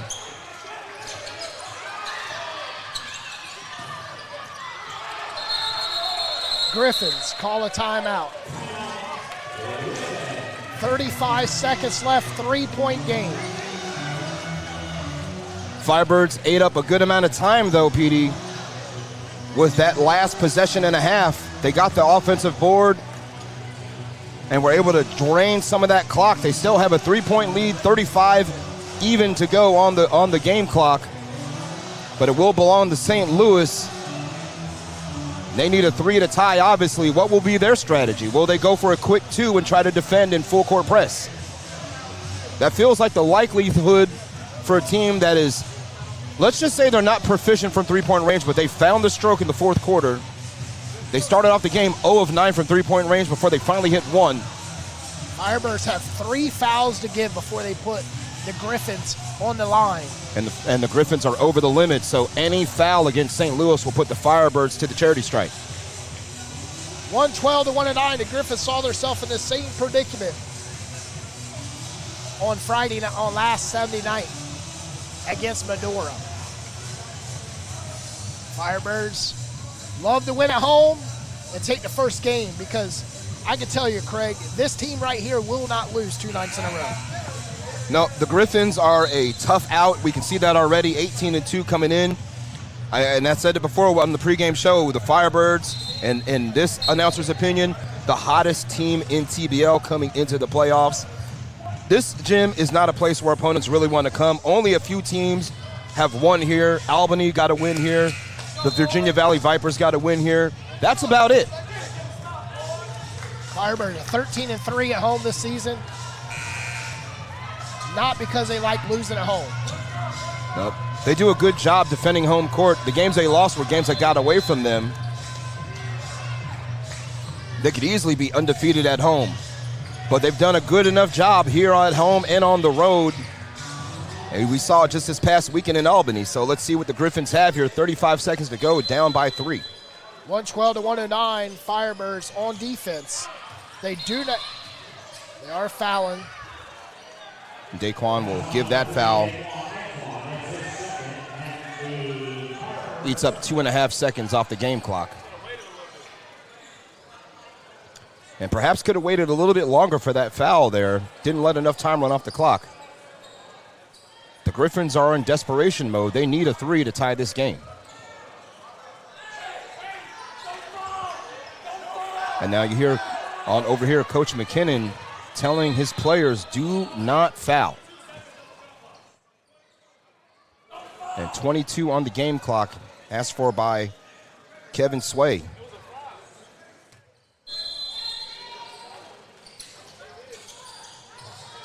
So the Griffins with the ball, trailing by 3. To the corner. Payne, driving, kiss off the window, got it. 20 seconds left. Firebirds call the timeout. 1-point game. You know the Griffins are going to press to try to get that turnover.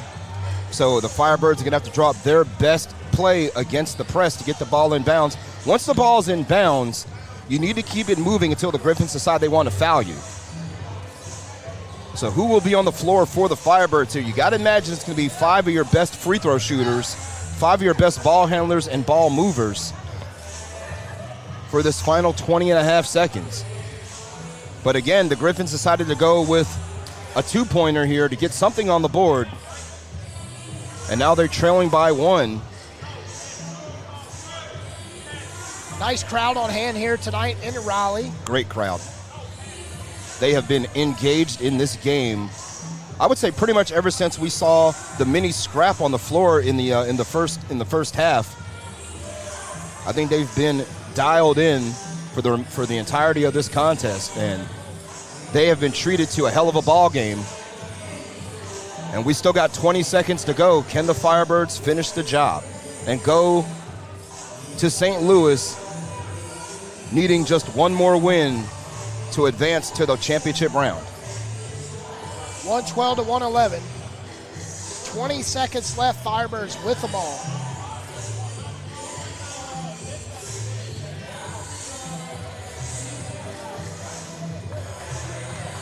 Firebirds gonna have to keep the ball moving again, PD, when they come out of this break. Gotta wonder what the strategy is over there for the Griffins. Will they press the inbound pass? Will they commit 5 guys to the 4 receivers for the Firebirds? They've had a lot of luck pressing the Firebirds and distressing them in this contest. Firebirds have turned over the ball 20 times. And the Griffins have scored 21 points off of those 20 turnovers. So Firebirds have no timeouts. Griffins have 1. 20.5 left. Will the Griffins foul right away? Got to get it in bounds. Cross on this holding gamble. You can see him pulling his shorts. Hurry up and throw it in. Back out to Ahmad. Ahmad trapped. Where's the foul? And the foul should be on Stockard. And it is. It's 4 on Stockard. Clutch free throws coming up for Daquan Antoine.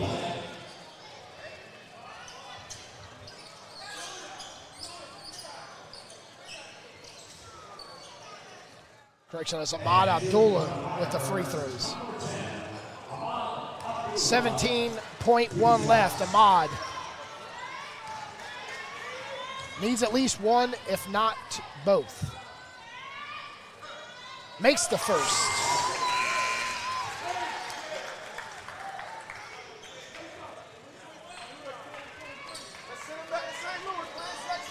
Big free throw coming up now. Got to knock this one down. St. Louis has 1 timeout. Will they take it or will they go ahead and play right away? And they burn that timeout. So now they're pressured to get the ball in bounds. They have to get it in. They have no room for error here. We saw the Firebirds force a 5-second call against Jacksonville back on March the 10th in a similar situation where the Firebirds were down by a bucket. Now the Firebirds up by 2.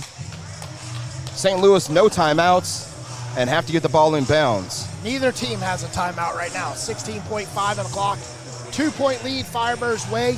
Do you foul? Absolutely not.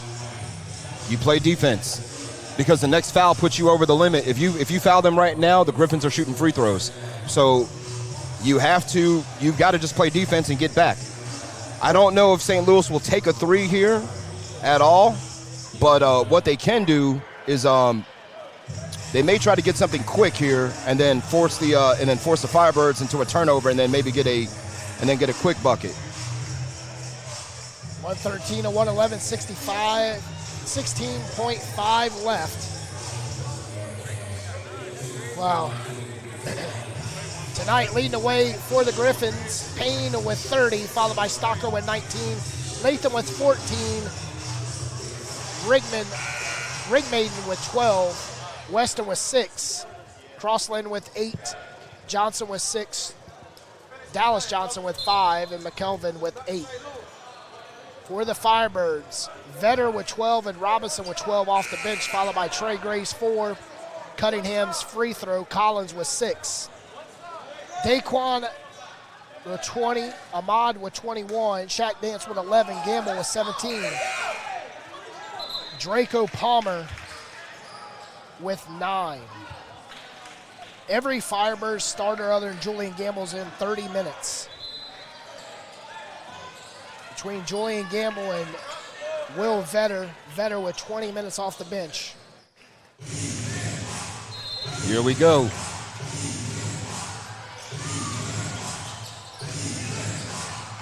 Ball's in the hand of Stocker.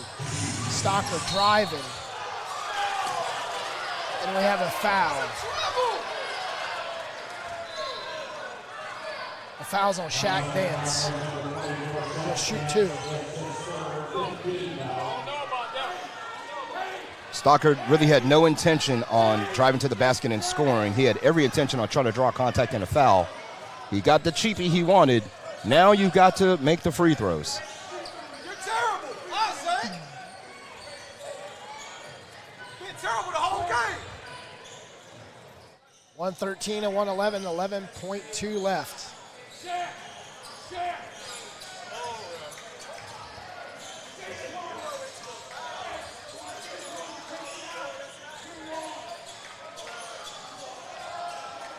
Stomping out fire ants here, trying to get this condensation up.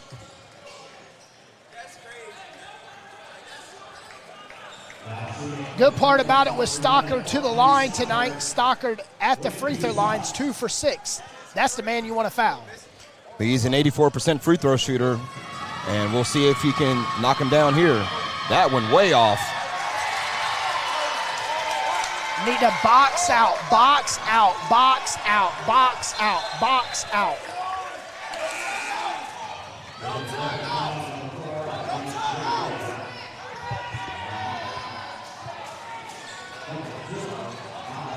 Julian Gamble needs to be the big body, down low to push.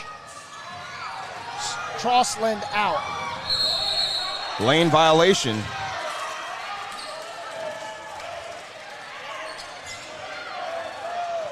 Tried to get something cheap there, just knock down the free throw and play defense.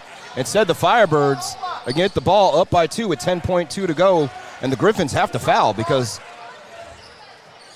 they don't have any. They have nothing in their advantage right now.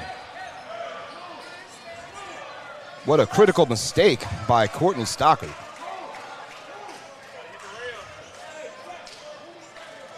Again, went for the cheap one there, and it didn't pay off for him.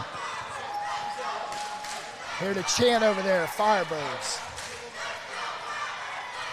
11 seconds left. Referee Kevin Sway at the table here talking to the scorers table. 11 seconds on the game clock. 11.2 is what he wanted. That's what he got. All right, who's going to get the ball for the Firebirds? Got to give it to Draco. There's the foul. Nettles. You knock down these 2 free throws, and this game is academic. Can't just knock down one, Craig. You got to knock down 2. Yes. You got to be 2 possessions away. Draco was in this situation over the weekend in Albany. You know he wants to knock them both down and send this puppy home. Remember, he knocked down the first, missed the second. The Albany Patroons had a chance to tie out the horn and couldn't knock it down. That's why they got that beautiful trophy sitting over there behind Darius Leonard right now.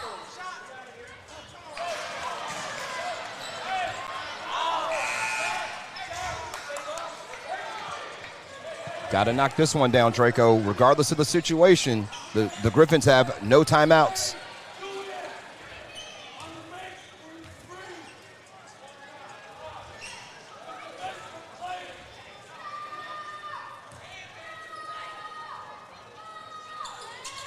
There you go, Draco. Well, we go to overtime.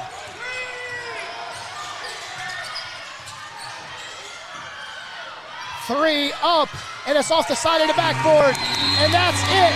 The Raleigh Firebirds lead 1-0 to best of 3.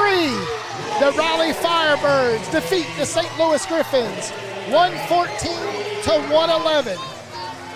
They'll be to St. Louis Saturday and Sunday. Game Saturday will be at 7 o'clock on TBL TV, and also on Sunday, if necessary, game three in St. Louis. Craig, we're going to take a quick break and come right back here. Sum up tonight's action for the Raleigh Firebirds. At Cardinal Family Dentistry, we are honored to serve the community of Apex by providing honest, compassionate dental care.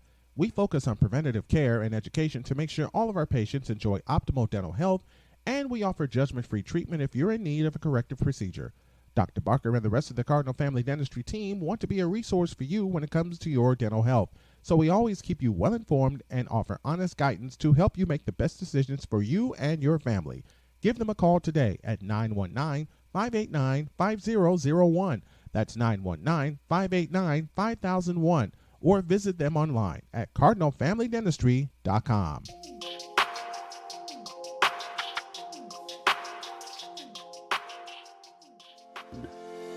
Sinclair Broadcast Group Incorporated was founded in 1986 and is one of the largest and most diversified television broadcasting companies in the country. Sinclair owns and operates, programs, and provides sales services to 163 television stations in 77 major markets. That's more television stations than anyone in the U.S. We have affiliations with all the major networks including Fox, ABC, MyTV, CBS, NBC, Univision, Azteca, and CW. On behalf of Sinclair Broadcasting Group,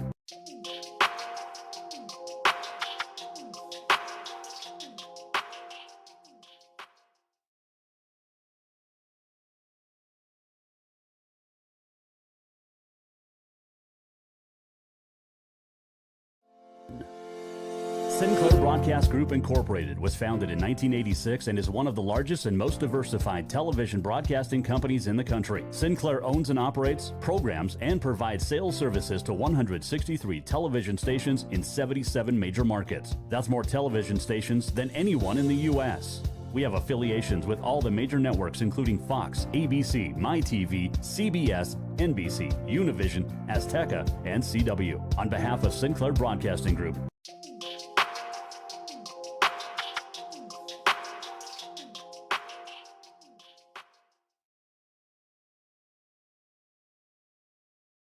Hi, everybody, and a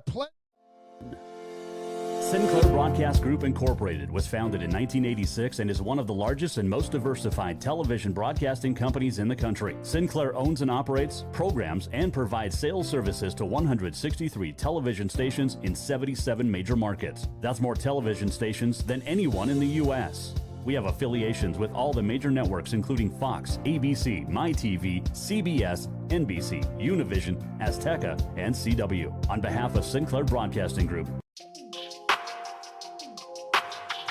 Welcome back to Raleigh. The Raleigh Firebirds defeat the St. Louis Griffins 114 to 111. Wow.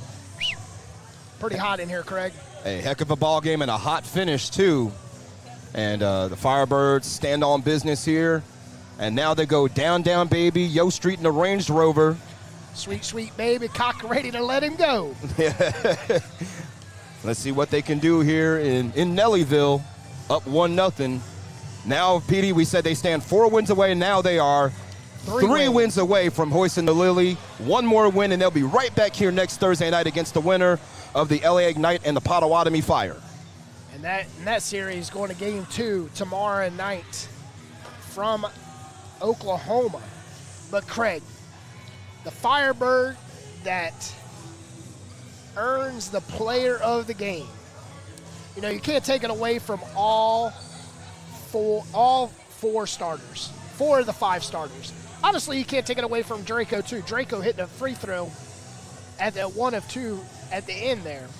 Clutch free throw. 7 Firebirds in double figures. Firebirds tonight.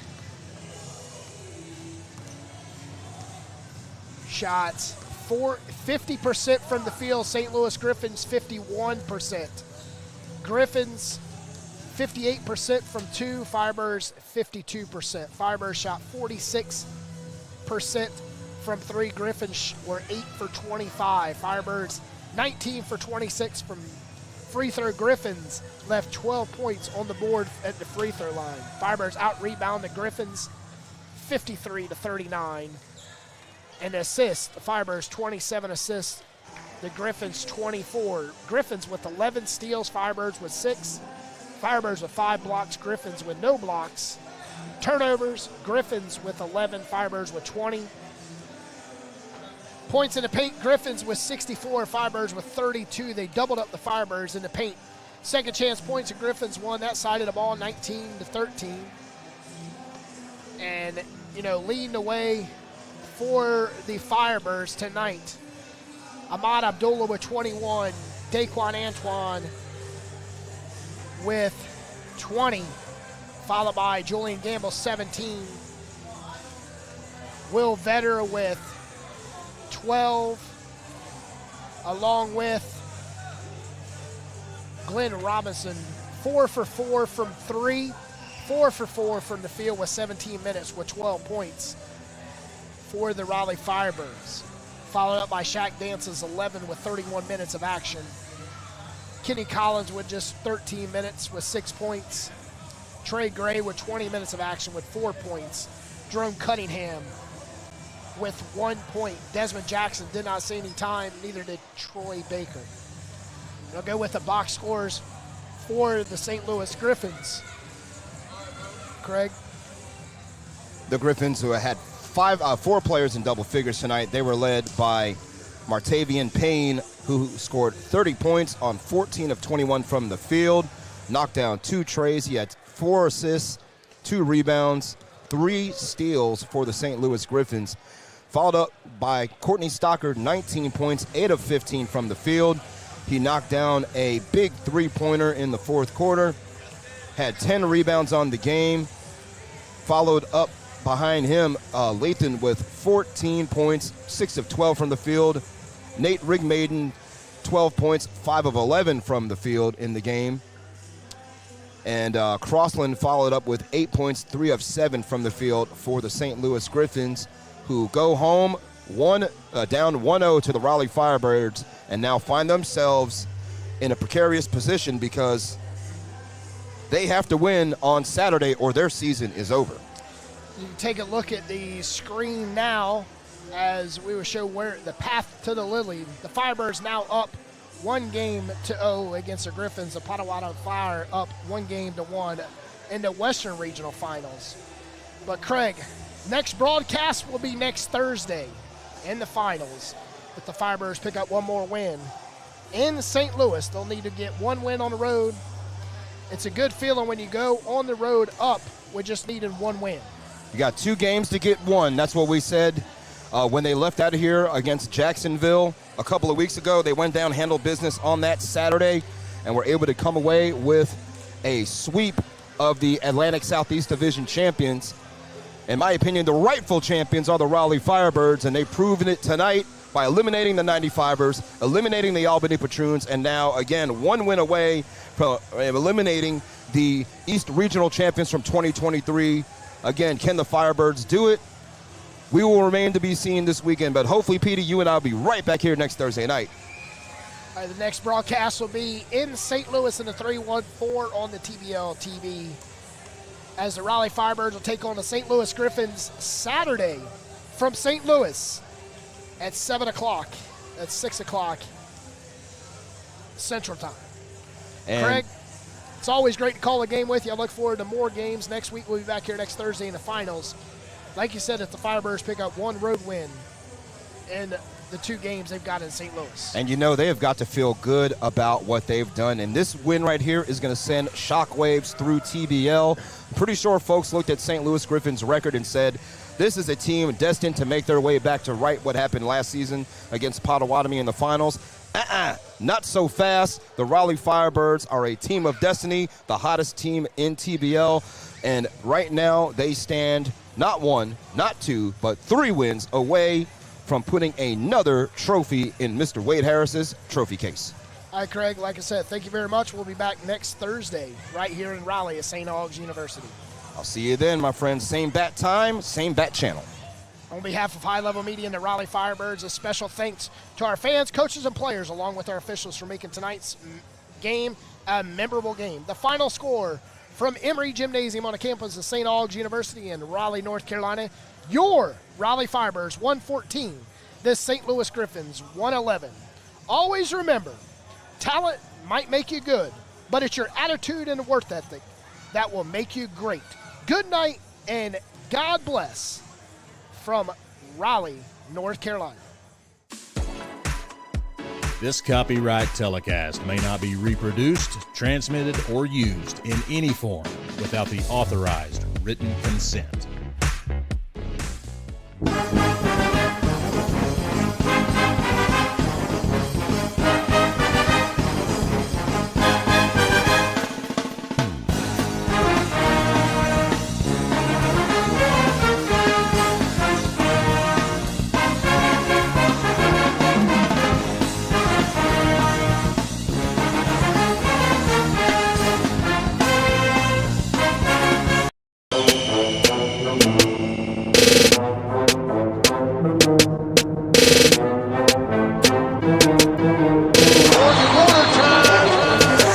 In this game, Stevens Bell loses the ball. 3-on-1 Firebirds. Here comes Shaq Dance. Dance slays it home. Go.